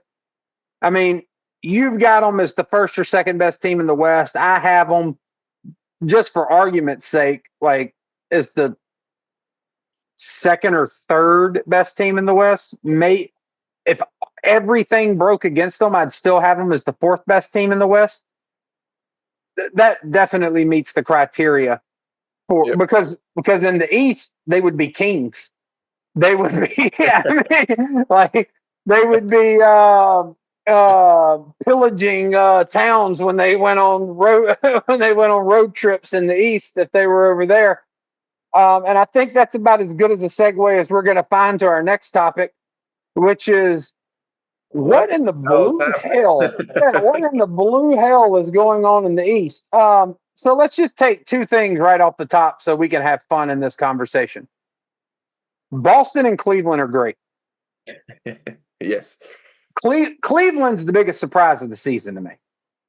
Yeah. No, they look really good. They legitimately. Oh, they look great. They look great. Way outperforming any expectations that I thought their front office was crazy for running it back. I did too. We said it. We said it on the pod. Yeah. That looks like this is year 3. This isn't like the second year. You know, this isn't like, well, we'll give it another shot. This is like year 3, and it's like, okay. No, they look absolutely amazing. Everyone's gelling. It's the perfect setup with you've got an obvious pecking order. And you've got an elite first option scorer in Donovan Mitchell. But you have a player in Darius Garland that if Donovan Mitchell's not available that night or if he's just not on that night for whatever reason, Darius Garland has that gear that he can get into where he can take over a game. Absolutely. And he's the type of player who can take over a game in multiple ways. And then you're getting great play from Evan Mobley and Jared Allen at both ends of the floor. I don't want to spend a ton of time on Cleveland, but that's sort of my top line assessment of them. They're 13-0 for a reason.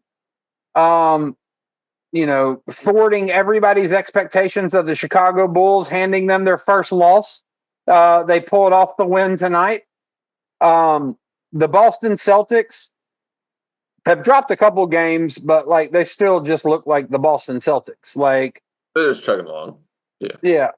And unfortunately, the East even fails our expectation. Like you would think that with all these crappy teams, they could at least give us an early season game between the Cavaliers and the Celtics. But instead, no, we've got to wait till like the second month of the season to get a matchup between those two.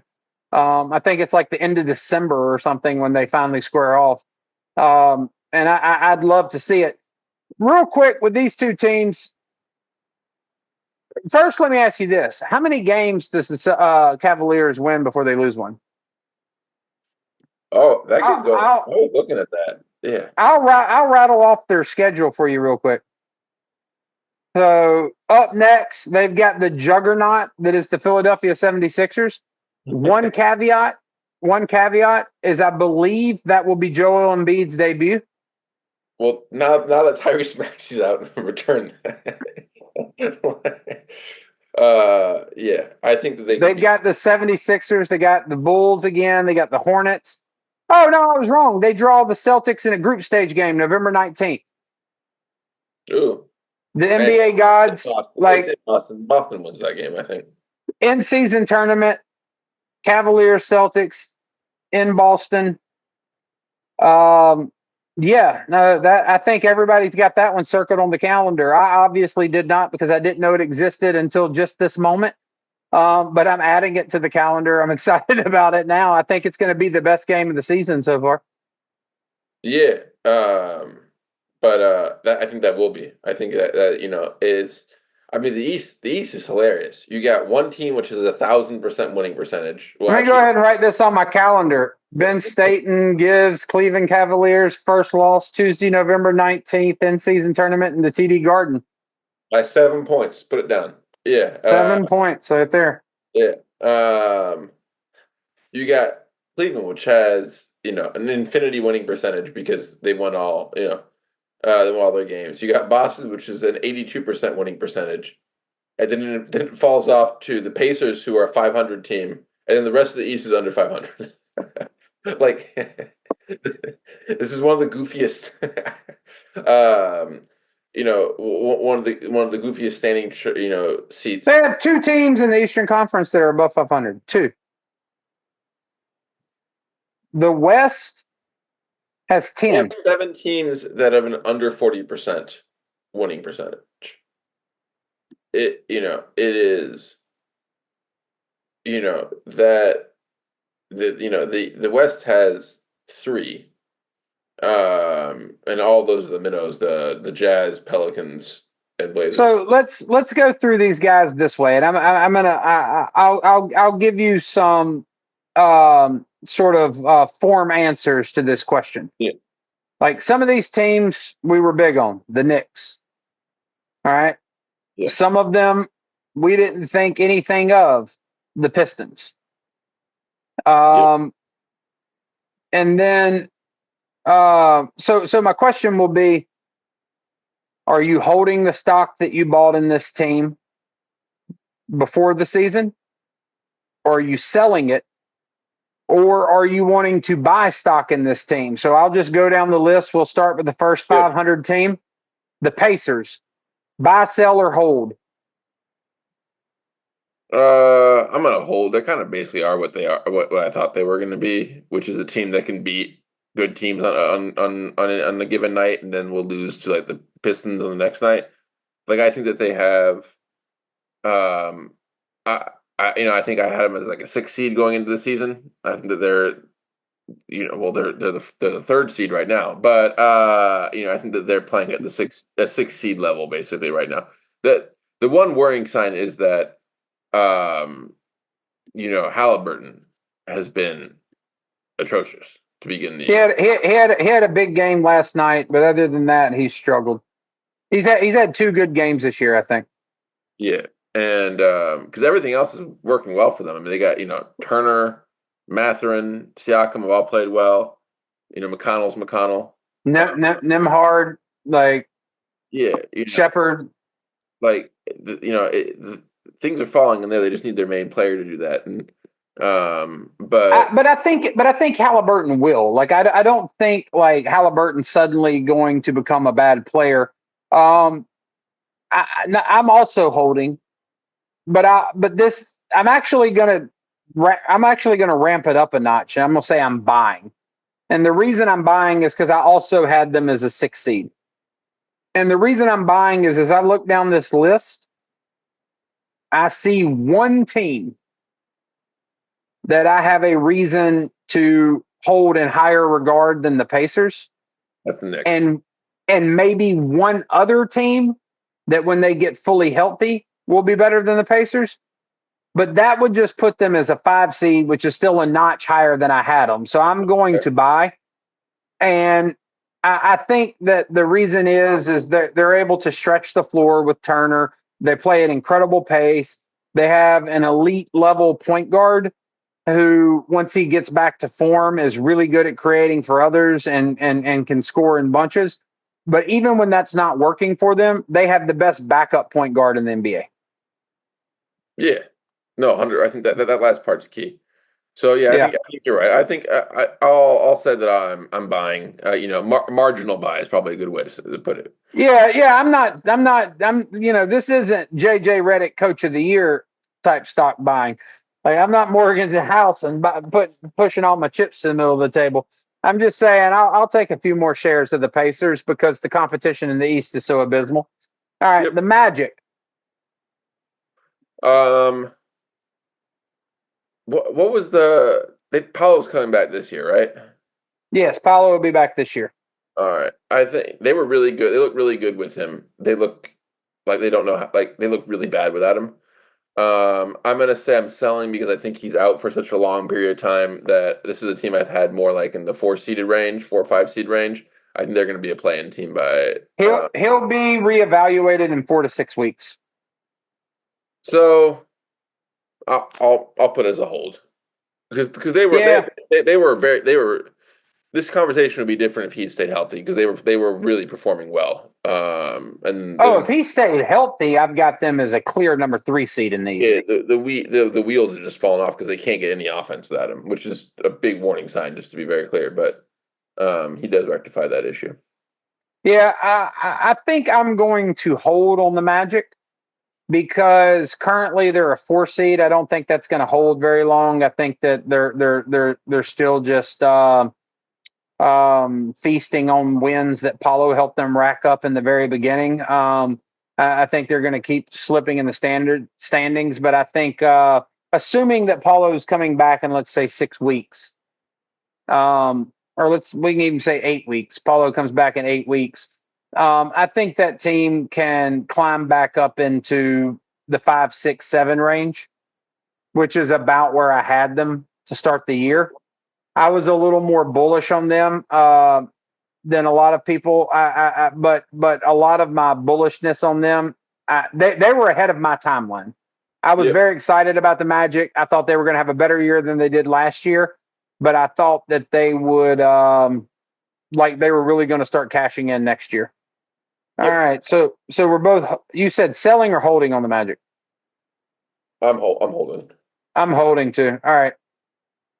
This one's going to be tough, man. The Brooklyn Nets. They're failing. They're failing. They're failing at their job, which is to lose games.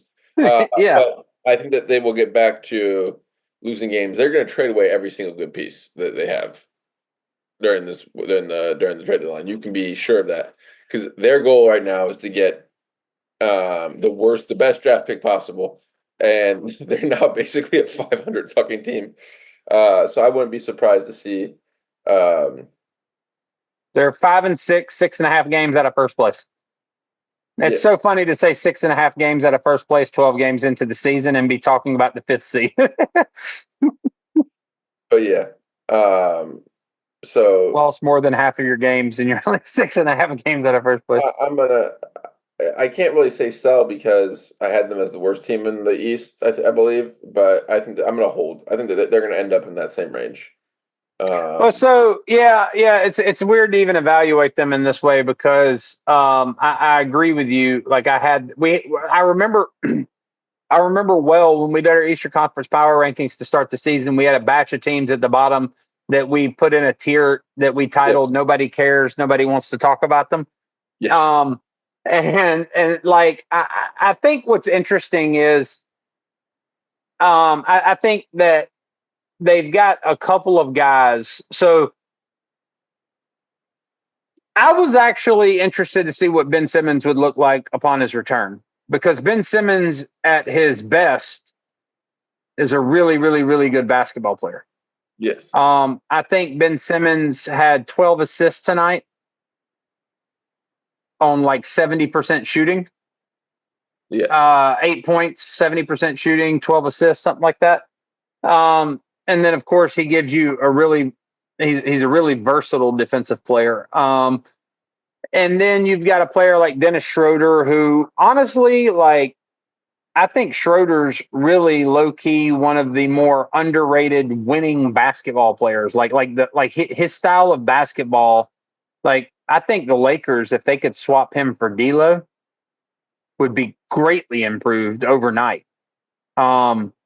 But yeah, and then you've got guys like Dorian Finney-Smith and Cameron Johnson, who I think are really good. In Cam Johnson's case, I think he's an elite level 3-and-D wing.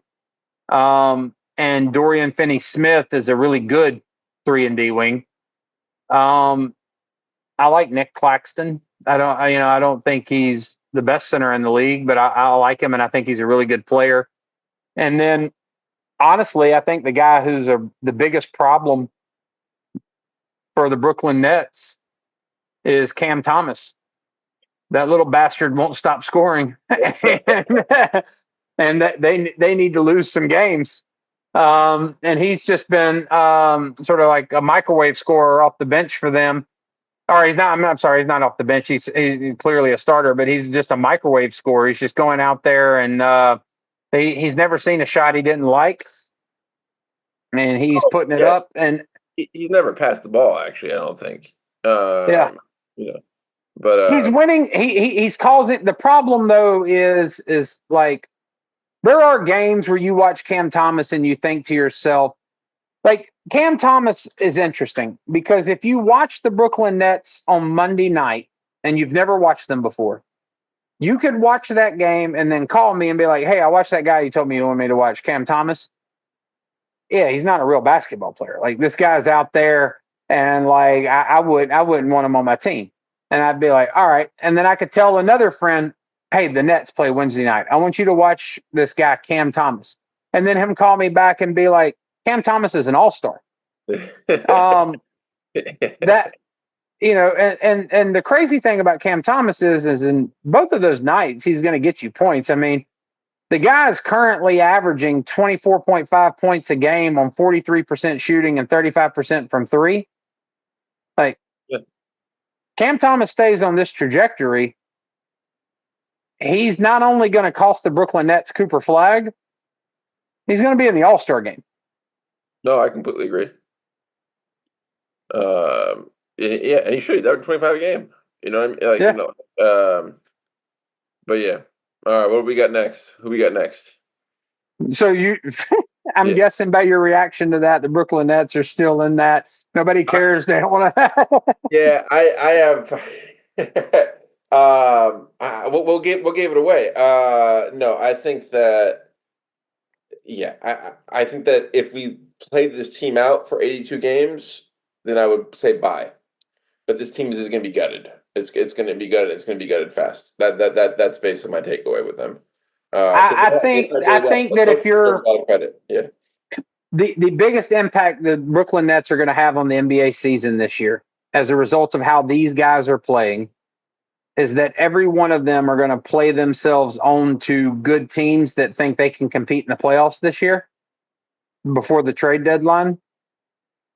And the biggest impact they will have is the spare parts they send out. Like if you end up seeing a Dennis Schroeder go to LA, if you end up seeing a Nick Claxton in New Orleans, actually Nick Claxton in New Orleans can't even save that sinking ship. But like, you could see some of these guys end up down in Miami. Yep.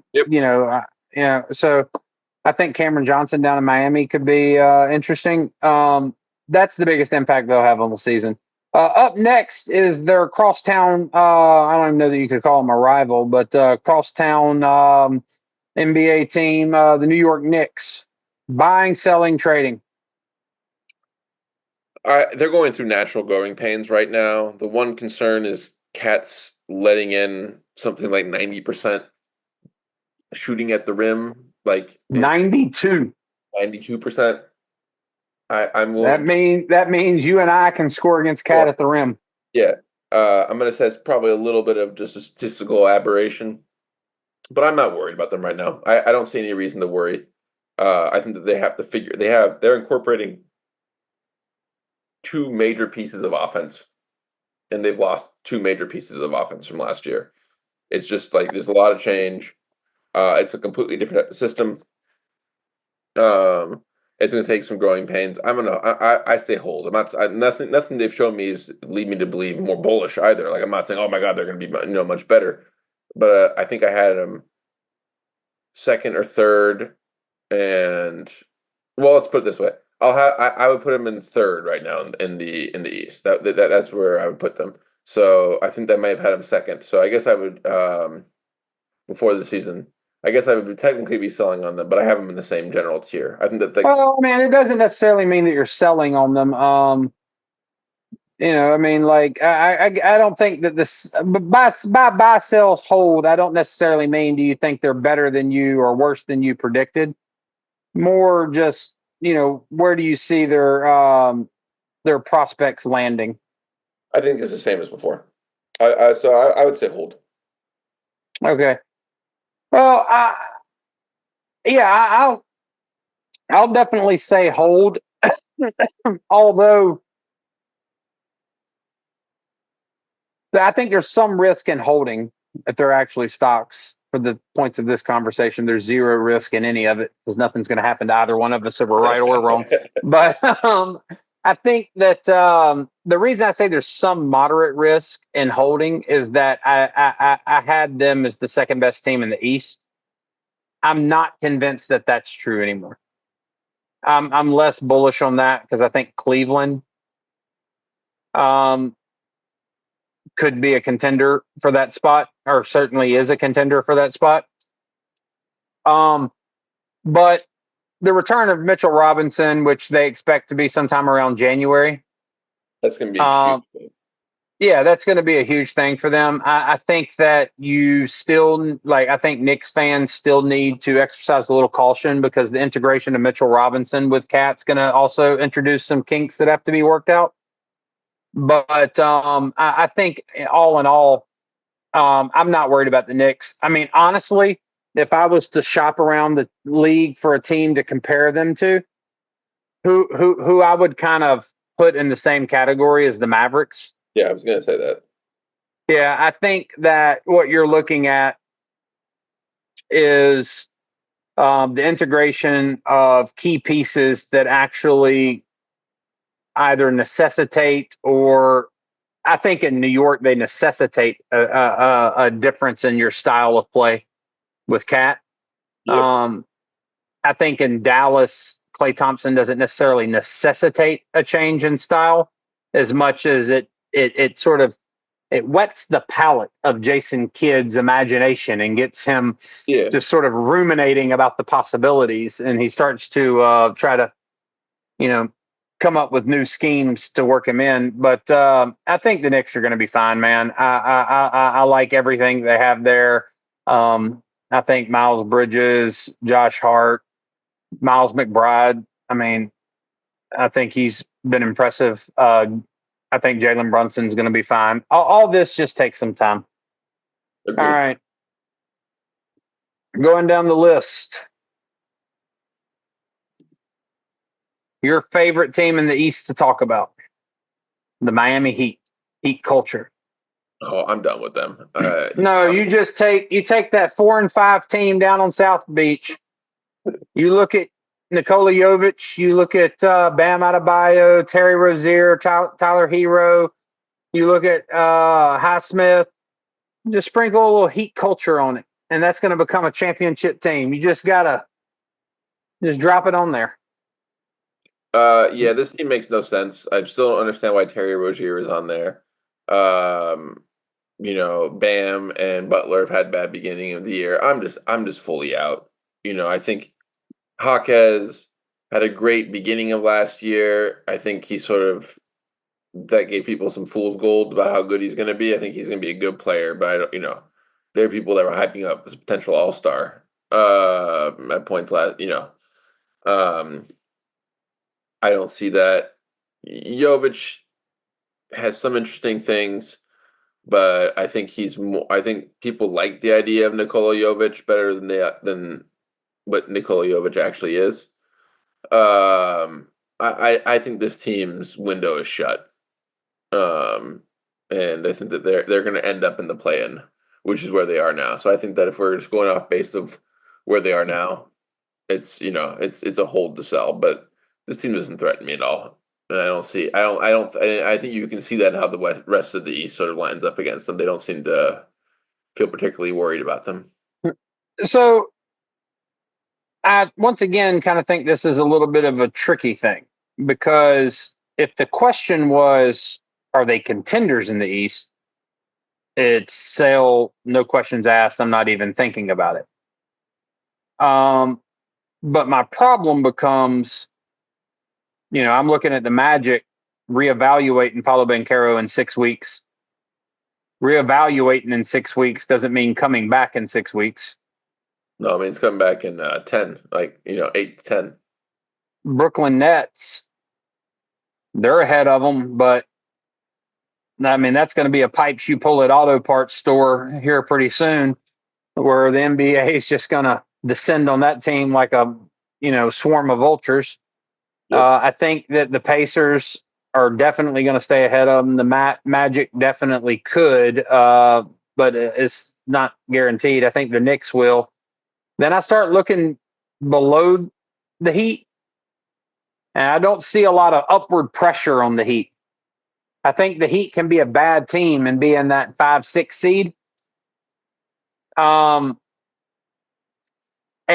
I think you've got the type of players on that team and Jimmy Butler and Bam Adebayo and Tyler Hero and those guys, Terry Rozier, who can kind of pull that together. I don't disagree with you about Jovic or Jaime Jaquez. I think they're going to be good players. I think we're a couple years away from that. But I think they'll be good players. I think they're long-term projects that are getting minutes. And I think the fact that they're getting the amount of minutes they're getting is kind of a reflection on the rest of that roster and what it's capable of. Yep. But given the competition in the East, I'm just going to hold on the Heat. Yeah. The next team's kind of interesting to me because they're really one of only 3 teams that I think are below the Heat. They can put real pressure on the Heat, and that's the Charlotte Hornets. They've been, they've gotten back to kind of where they were 2-3 years ago before the Miles Bridges situation happened and kind of like sent their team in a tailspin.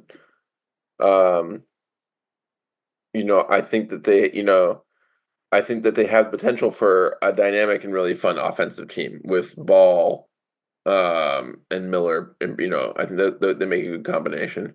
The rest of the roster to me, I have questions about. Like Bridges has been really, really bad.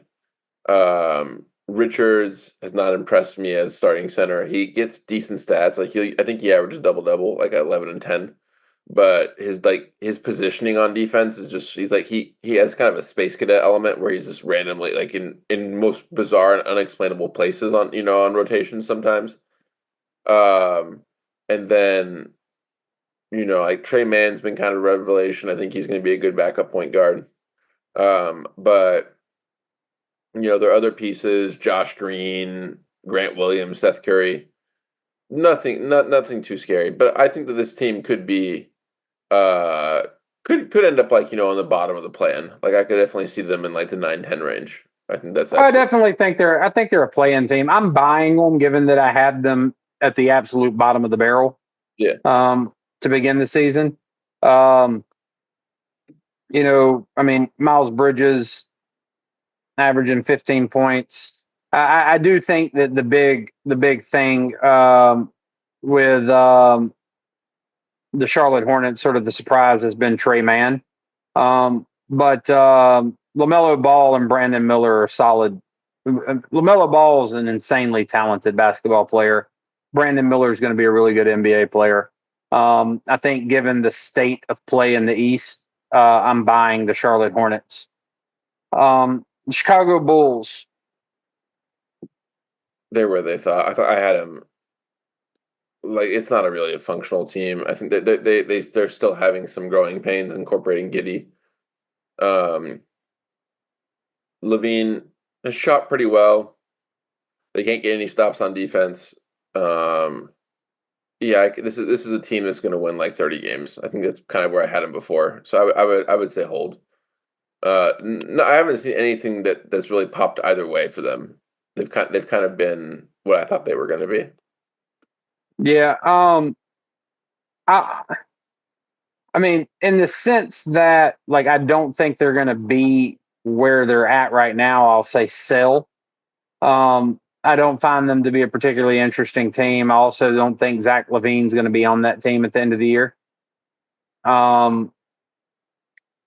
So I'll say sell. I do think that they got the better end of the Josh Giddey deal, and nobody's talking about that yet. Talking about it, yeah, that's true.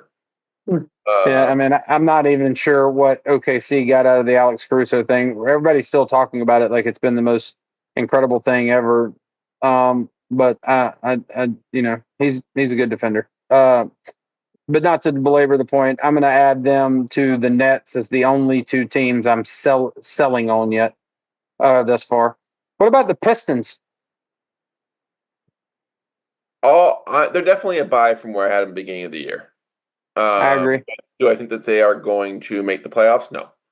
Do I think they make the play-in? No. But they're definitely an improved version of what I thought. They desperately need more shooting, but Ivy and Cunningham are clicking. Um, it's a very weird roster. It's like, their vets are like Tobias Harris and Hardaway and Malik Beasley, so that like, um, like they're not playing their young rookie Holland that much. Um, but they're going to win 30 games, and I didn't have that at all before the year, so I'm absolutely going to put them as a buy. Yeah, I'm gonna buy them. Actually, like this is the Pistons team I thought we were going to see last year. This is that Like that's I thought that the Pistons were going to be feisty last year, but here's the reason I'm buying, and I'm going to make a bold prediction. Detroit Pistons are going to be a play-in team this year. bullshit. I think there's one team ahead of them that they will for sure move ahead of. I think there's probably two teams they're going to move ahead of. I think both Brooklyn and Chicago by season's end will fall Yes. below Detroit. No, you're right. I think you're right. I think you're going to have the Nets and the Bulls drop below them. I think the 76ers are clearly going to move above them once they get back to full strength, unless something catastrophic happens health-wise with Joel Embiid. Um, the 76ers will be above them. But I think that's going to have them in sort of the 9 spot. And then there's one team that could bump them to the 10 possibly, and that's the Bucks. I don't see anybody else below them bumping them because I think Detroit's trying to win games. And I think the kicker with Detroit is I'm not seeing anything from Cade Cunningham that surprises me. I expected this kind of progression from Cade Cunningham. Jaden Damn Ivy, They're freaking good. that dude has come on this year. And that backcourt, if you're looking around the league for good young backcourts, they're at the top of the list, man. Yep. Completely Like agree with that is a powerful backcourt in Detroit. They're going to have some good years ahead of them. I think this year they're going to actually get some low hanging fruit, play in, play offish type experience, which will be good for their development as well. So I'm buying on the Pistons. And I'm even going to go as far as to say I'm not going to predict this. I am predicting there'll be a play-in team, but I'm even going to go out on a limb and say, depending on who they draw in a play-in game, they could mess around and find themselves, given how bad the East looks right now, if that doesn't improve, if we're still talking about the East like this after the trade deadline, I think there's a very good chance that they draw a favorable matchup in a play-in game that they can win and find themselves in a first round elimination type playoff series where they get some good experience for a developing young core. that. I agree with that. Pistons are going to have the biggest turnaround of the season. I'm happy for them. That's great. Atlanta Hawks. Honestly, they should be better than they are. They're 4-7. They have the talent to be better than that. I think I would have them as I think I had them in right where they're at, basically, right outside the plan. I think that this is a team that is not necessarily focused on winning right now. It's focusing on development. They have good pieces. Trey was held out for an Achilles issue that's very concerning. You never want to have anything with an Achilles issue. But like this is a team that can score a lot of points and really, really struggles to get stops. That's kind of been their MO. I mean, they're scoring 116 points a game and they're letting in 121.6 points per game. That is second worst in the league, with only third worst in the league with only Washington, which is letting in 121.7, so 1/10 of a point, and the Raptors at 122.7. Um, letting in more points. So and I just don't see anything coming like that's going to make their defense better. So I think that's kind of pigeonholed them to where they are. Yeah, that's what I was about to say was so like when I was making that prediction about the Pistons, I was obviously comping them with the Hawks, who they're positioned right next to in the standings right now. But the problem to me is like the Pistons knocked off the Hawks, a couple weeks ago, very close game. But if you were to say like do the Hawks get better and like easily knock off the Pistons later on down the road, I'm not so sure about that for two reasons. One is the Pistons, I think, are the type of team you can expect to get better as the season progresses. Yes. I think they're going to gain confidence. I think these young guys, are going to start playing better. I think they're going to start playing better together. I think like the addition of Tobias Harris and Malik Beasley has been great for some leadership on that team. So I expect to see them improve. The problem with the Hawks, matched up with the Pistons, the Hawks backcourt isn't going to stop the Pistons backcourt. They'll never be able to get stops against the Pistons. So I'm selling the Hawks. Quick question for you about the Hawks. Yep. If the Hawks can't figure it out, is Trae Young on this roster at the end of the season? Yes, because the Spurs have their pick this year. Fair enough. Good answer. And they have it next year too. So I think Trae's stuck there because the only reason to trade him would be a win now move, which they don't. There's no one's trading for Trae and giving back positive assets. Put it that way. Yeah. All right. Buying or selling the 76ers? I mean, I have to sell them because I had them. I have this team has been a dumpster fire of cartoon level proportions. You got players assaulting journalists. You got every single major player on their team. All three of them have been injured 11 games into the season.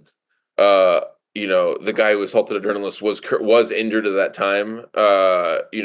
And is getting mad about articles written about him, questioning why. Why, if he was still injured enough that he's being held out at the beginning of the NBA season, was he allowed to play in the Olympics 2 months earlier? Which seems like a perfectly valid question. They're the 76ers, this entire era has been like a bizarre, like almost like some weird experiment about how much weirdness you can incorporate onto a franchise. I think they're going to struggle to build chemistry. I think a lot of this, basically depends on how do you think Embiid's going to be when he comes back. Because there's a lot of talk beginning of the year, is Maxey a All NBA level player? Maxey's played well, but his efficiency without George and Embiid was very, very bad. So I think that I think he's a solid All-Star. I don't think he's an All NBA level guard, and I think they need Embiid to come and hit the ground running as a 30-10 player, and I don't think that's happening this year. I just don't. I think that Embiid's mobility for the last little bit has been severely restricted, and I think he's migrating to becoming more and more of just a jump shooter. And Paul George, I think that contract could end up looking really bad. He's not looked good to me at the beginning of the year. And I think we might be seeing the 17.5 point a game version of Paul George going forward, just in terms of like what his cap is. A great shooter, good defender still, but he really can't, he can create his own shot but it's very much limited at this point to mid-range jumpers and step backs. I'm going to hold the 76ers only because I think their ability to move up once Embiid comes back is just going to be like, it's just not a competitive environment. It's not going to be hard to move up and get back into the space that I kind of had them at. Yeah, they're 2 losses out of the 3rd seed, to be very clear. This isn't like they're in catastrophe range. Put it that way. Yeah, I mean, I think that they're 8.5 games out of first place. I never had them as the number one team in the East. I had the Celtics, the Knicks, the Bucks, who Jesus we hadn't even got to yet somehow. And I had all them ahead of them. Switched the Bucks out with the Cavaliers, and they're still in the same slot I had them in. If they can climb the ladder, and I think that they will be able to make up 8.5 games over the course of the next 67. And so I'm not panicking on them yet. I do think that the likelihood of a major health problem derailing that possibility is higher with that team than with any other team we've discussed in the East thus far. Yes, agree with that. So like there's some hypothetical risk in this hypothetical game of buy, sell, hold with holding the 76ers. But I'm going to hold. What about the Wizards? Oh, sell everything. This team's fucking impossible to watch. Their number 2 pick overall is like just bombing away from three and shooting 18%. Koulibaly, I like. The rest of the team is a mess. Wizards fans are praying that Kyle Kuzma stays hurt because he just all he does is chuck shots and like not and do his own thing. He's averaging 2 air balls a game. What about Jordan Poole? Poole's been good. He's been legitimately good, Yeah. and it is he's shooting 43% from three on 8 attempts. Averaging like 21 points a game. He is legitimately playing positive value. High level basketball. Yeah, he's 20 points a game on 40, 40, 90 shooting splits. Yeah. Valanciunas is on this team. No one seems to be sure why, especially Valanciunas, because they do not run a post offense. So he's just sort of standing there most of the time. Sar's shooting splits as a center is 34% from the field, 20% from three on 5 attempts, and 80% from free throw line. That has to be a unique score, stat line never repeated for a rookie. Well, he's going to follow the French philosophy of basketball, keep chunking up them threes until he gets it up to 48%. The taller you are, the more threes to take. That seems to be the French philosophy right now. He's a good shot blocker. He can pass, but he's a long-term project. Bud Carrington, same thing. There's some excitement about Kaishan George, who's the third of their first round picks.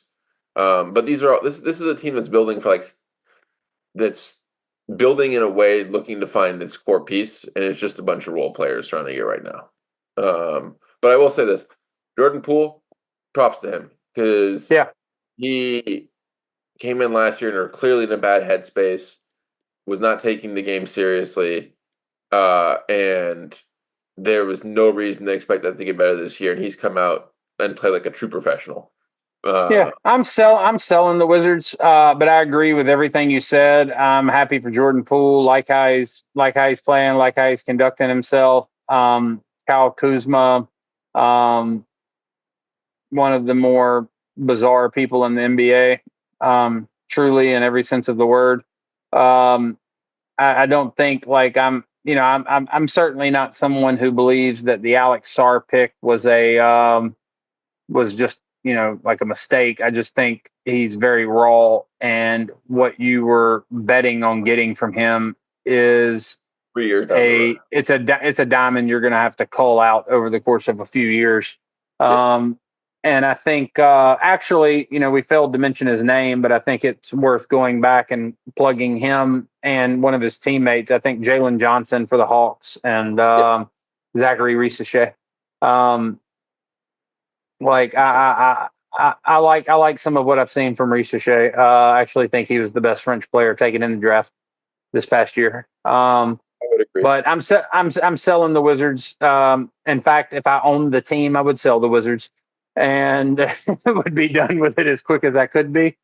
But moving along, perhaps the most interesting team in the East to talk about right now, is the Milwaukee Bucks. I think the question buy, sell, hold is rhetorical, but I'll ask it anyway and let you answer I mean, we're clearly buying their stock now, right? Compared to the beginning of the year. it. You gotta sell. Um, Everything's gone wrong. Giannis is playing great. Lillard is playing well, and they're 2-8. There's no one on earth who predicted this. I mean, No, Lillard's in concussion protocol, which is like, huh? Like, you don't see that very often. Their entire bench sucks. Portis has been a horribly like their net rating with Porter on the court is atrocious. Lopez is good, but I don't know if he fits this team anymore. I think this team needs to move to a Giannis at center model, just because they need the athleticism. There's just not enough athleticism. And then outside of that, Trent Jr. has been bad. Connaughton's been bad. Prince has been all right. Beauchamp's literally asking to get traded. DeLon Wright, who was the major acquisition, is literally no longer in the rotation. They play Ryan Rollins a lot of minutes. And if you're asking who Ryan Rollins is, you're not alone. I am. Um, and then, like they played Andre Jackson Jr. against the Celtics last night. Interesting game. He literally cannot shoot. Like he's like one of the Thompson brothers level bad shooter, and the Celtics defender was literally double teaming people on the other side of the court, and they couldn't take advantage of it.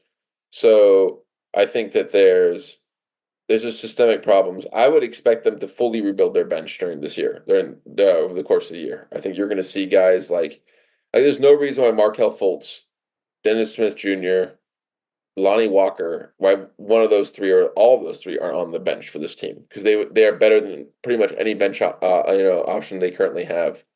They need athleticism. Athleticism.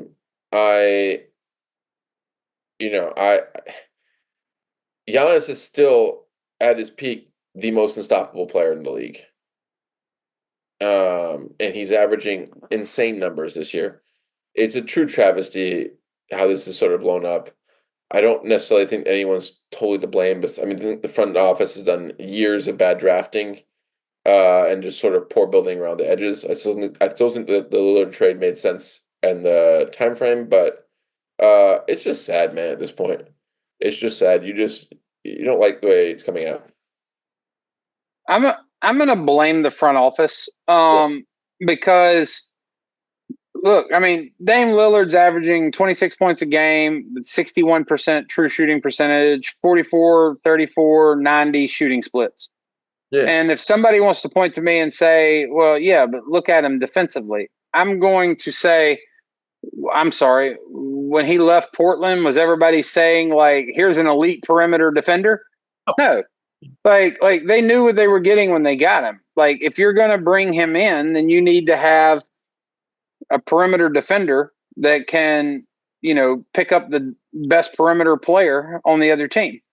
And you're 100% right. They lack athleticism. But at the beginning of the year, I said two things. I thought Gary Trent Jr. could potentially be one of the low key biggest signings of the year. I was 100% right.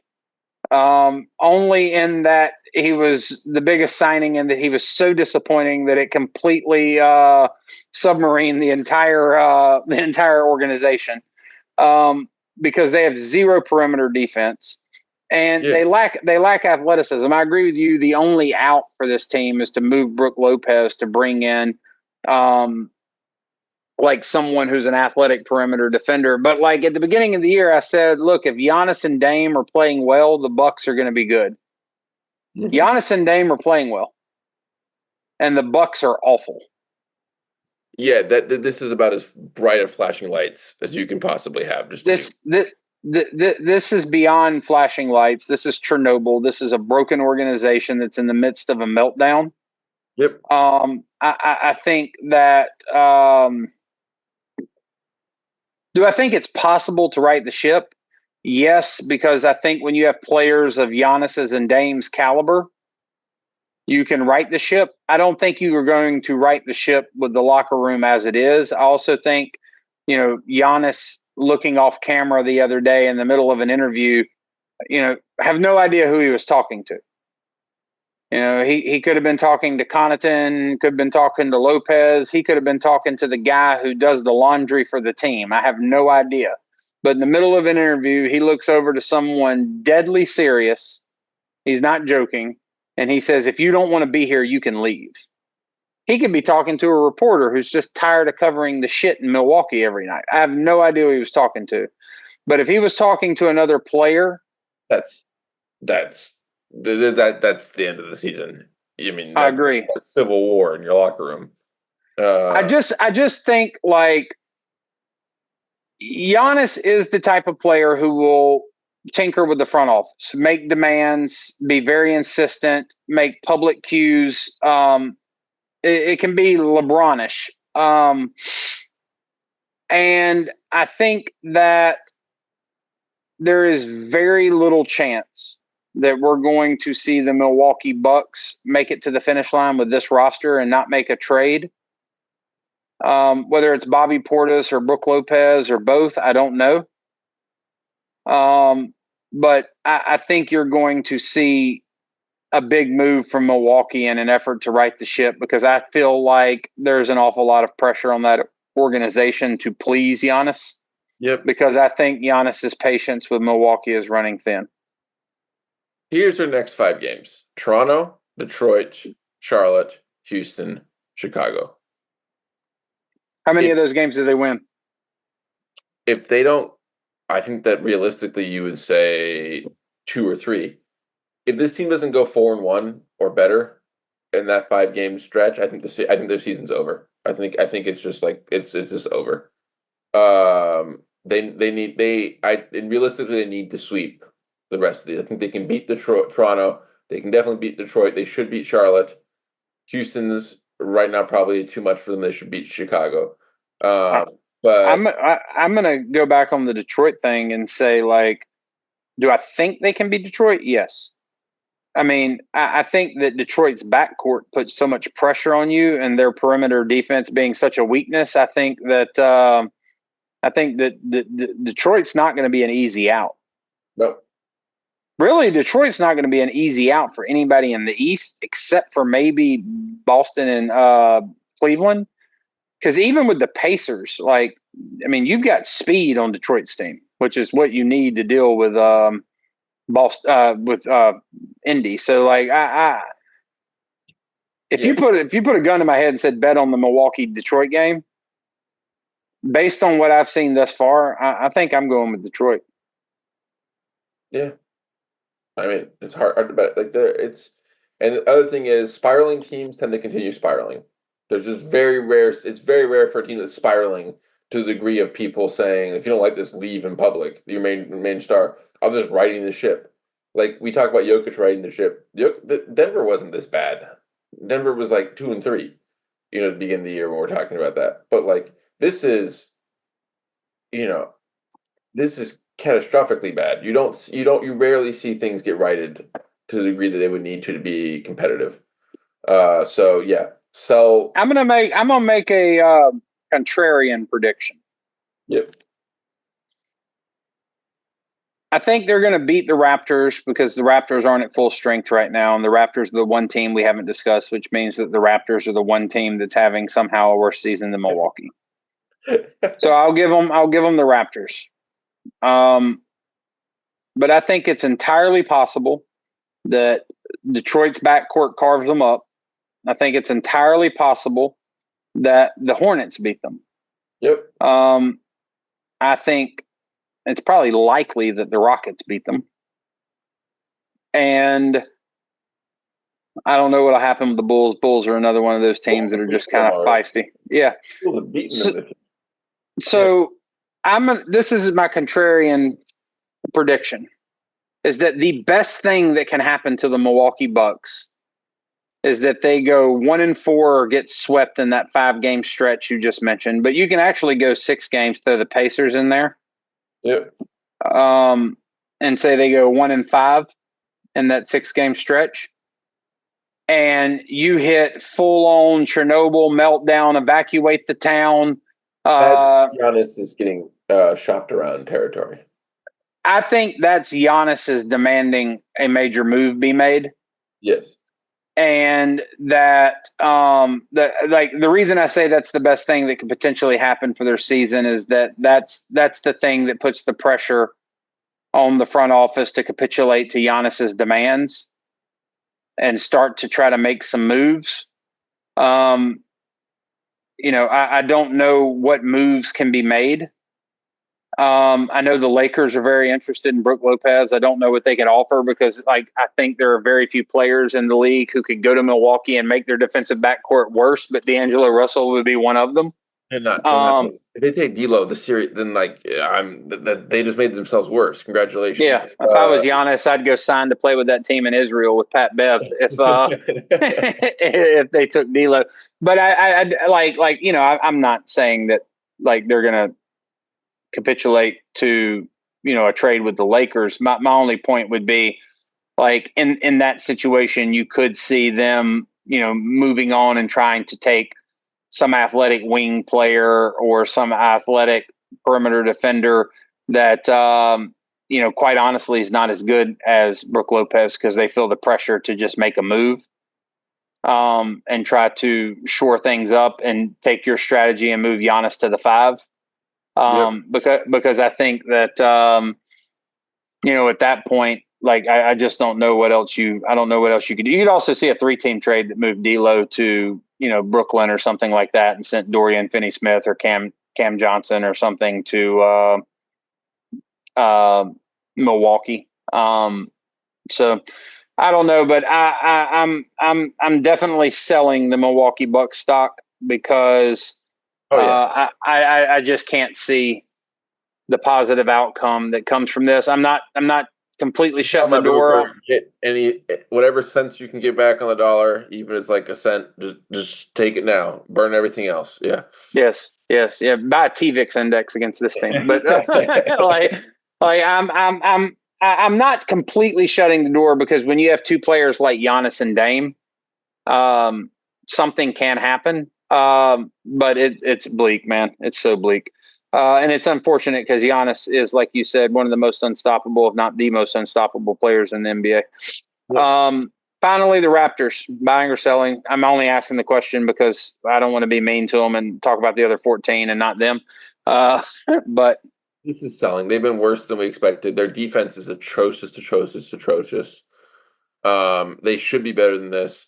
If you just look at their lineup, R.J. Barrett, Scotty Barnes, Grady Dick, Quigley, Pirtle, that's 5 NBA caliber players. That's the same recipe that the Brooklyn Nets have parlayed into a 500 team. They should probably be about that level. They've had some injuries, but they are letting in the most points in the league at 122.7. That's a full point worse than anyone else. They're scoring at 115, so they're not scoring hasn't been necessarily the issue, but yeah, that's the thing is that there's actually interestingly compared to Brooklyn, if you look at that team and you go back and you ask me at the beginning of the year, you evaluate the players, I'm Ben Simmons is a guy I'd be terrified of getting out of my skis to acquire, but the talent's insane. If he's healthy and he's playing. Dorian Finney-Smith has demonstrated he's a real NBA role player, good 3-and-D wing. Cam Johnson, same thing. Cam Thomas, we all knew what Cam Thomas was last year. He had these crazy games where he'd just suddenly go off for 40 points or whatever. Nobody thought this about Grady Dick. Nobody expected to see R.J. Barrett playing the way that he's playing. So, to suddenly have this level of production out of these guys and be dead last in the Eastern Conference when the Eastern Conference is dead last in the history of, NBA conference performance, it is really kind of shocking. So, yeah, I'm selling the Toronto Raptors too.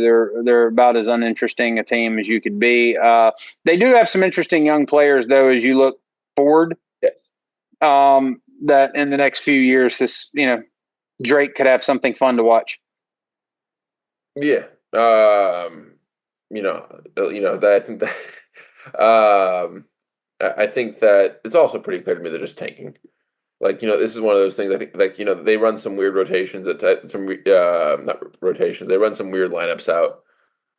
They stagger really aggressively and like sort of like, and they're playing their second round pick Jamal Shed like large minutes. Davion Mitchell's getting large minutes at point guard, like actually being asked to create offense. Um, Jakob Pertl's getting designated post ups, and I like Jakob Pertl, but the Spurs I don't think did a single post up for him in his entire like 5 year stint in San Antonio. I think they're just tanking because I think that I think their theory of the case is we have a good supporting cast. We just need that one core piece. Yeah, we have a couple of guys who are, Scotty Barnes is an all-star level player, Grady Dick's flashing potential. RJ Barrett's the kind of player who's going to have, a solid NBA career and have those every now and then years where he's an all-star level player. We just need that one superstar who's a solid, first option scorer, all NBA level player consistently. And we believe that's Cooper Flagg. And so we're going to have Bruce Brown dress up like he owns a car dealership in suburban Dallas and stand on the sidelines all season. And we're going to let teams score at an unbelievable rate. And I think that's what we've got. I think that's what we've got in Toronto, and that wraps up the Eastern Conference, which is abysmal. But it's been a good episode. I'm excited to see what's going to happen with the New York Knicks, the Dallas Mavericks. I think those are two teams that people are getting a little stressed out about, and I think they just kind of need to take a breath and realize everything's going to be okay. It's just going to take a little time. I'm interested to see. It's obvious the Nuggets have righted the ship. Just curious to see whether or not they can park that ship in the harbor, or whether or not it's going to be, a 4 or 5 seed level team. I'm going to keep working on him, guys. Everybody listening, I'm going to convince him that the Lakers aren't this flash in the pan team, that they're actually more dangerous than he wants to give them credit for. I think lost a step. I'm telling you. Yeah, he's lost a step. I wish I could lose a step. Look, I'll end it here. Plug this. We'll circle back. I can eat crow later. Here's my prediction: Cam Reddish is going to be Cam Reddish. Cam Reddish is going to start, and he's going to have a month where everybody's like, "Damn, Cam Reddish is doing great. D'Lo's looking good coming off the bench." And you know what that month is going to buy him? It's going to buy them time for Vanderbilt to get back. And then Vanderbilt's going to slide in, and Vanderbilt's going to assume that role and actually play basketball. Vanderbilt's Charlie Brown with the football, though. He's always on the verge of return. Yeah, I feel it. Yeah, fair enough. All right, guys. Well, thank y'all for tuning in again. Don't forget, subscribe to the podcast anywhere you get your podcast. Watch us on YouTube. Share their podcast with your friends. We enjoy doing it. We hope people enjoy listening, and we want word to get out about it. So enjoy the games for the rest of the week. I, for one, am very excited about seeing Clay return to Golden State tomorrow night. I think that's going to be a really interesting game. I like that the Golden State Warriors are rolling out the red carpet. I'm sure that I will find some way to bring that game up and talk about the Mavericks in the next episode. So we will revisit it. And I'm sure that in between now and then, me and Ben will talk at least 10 times about whether or not Wemby is the best player of all time, or whether he would trade him for Jakob Pertl. All right. All right. Y'all have a great one.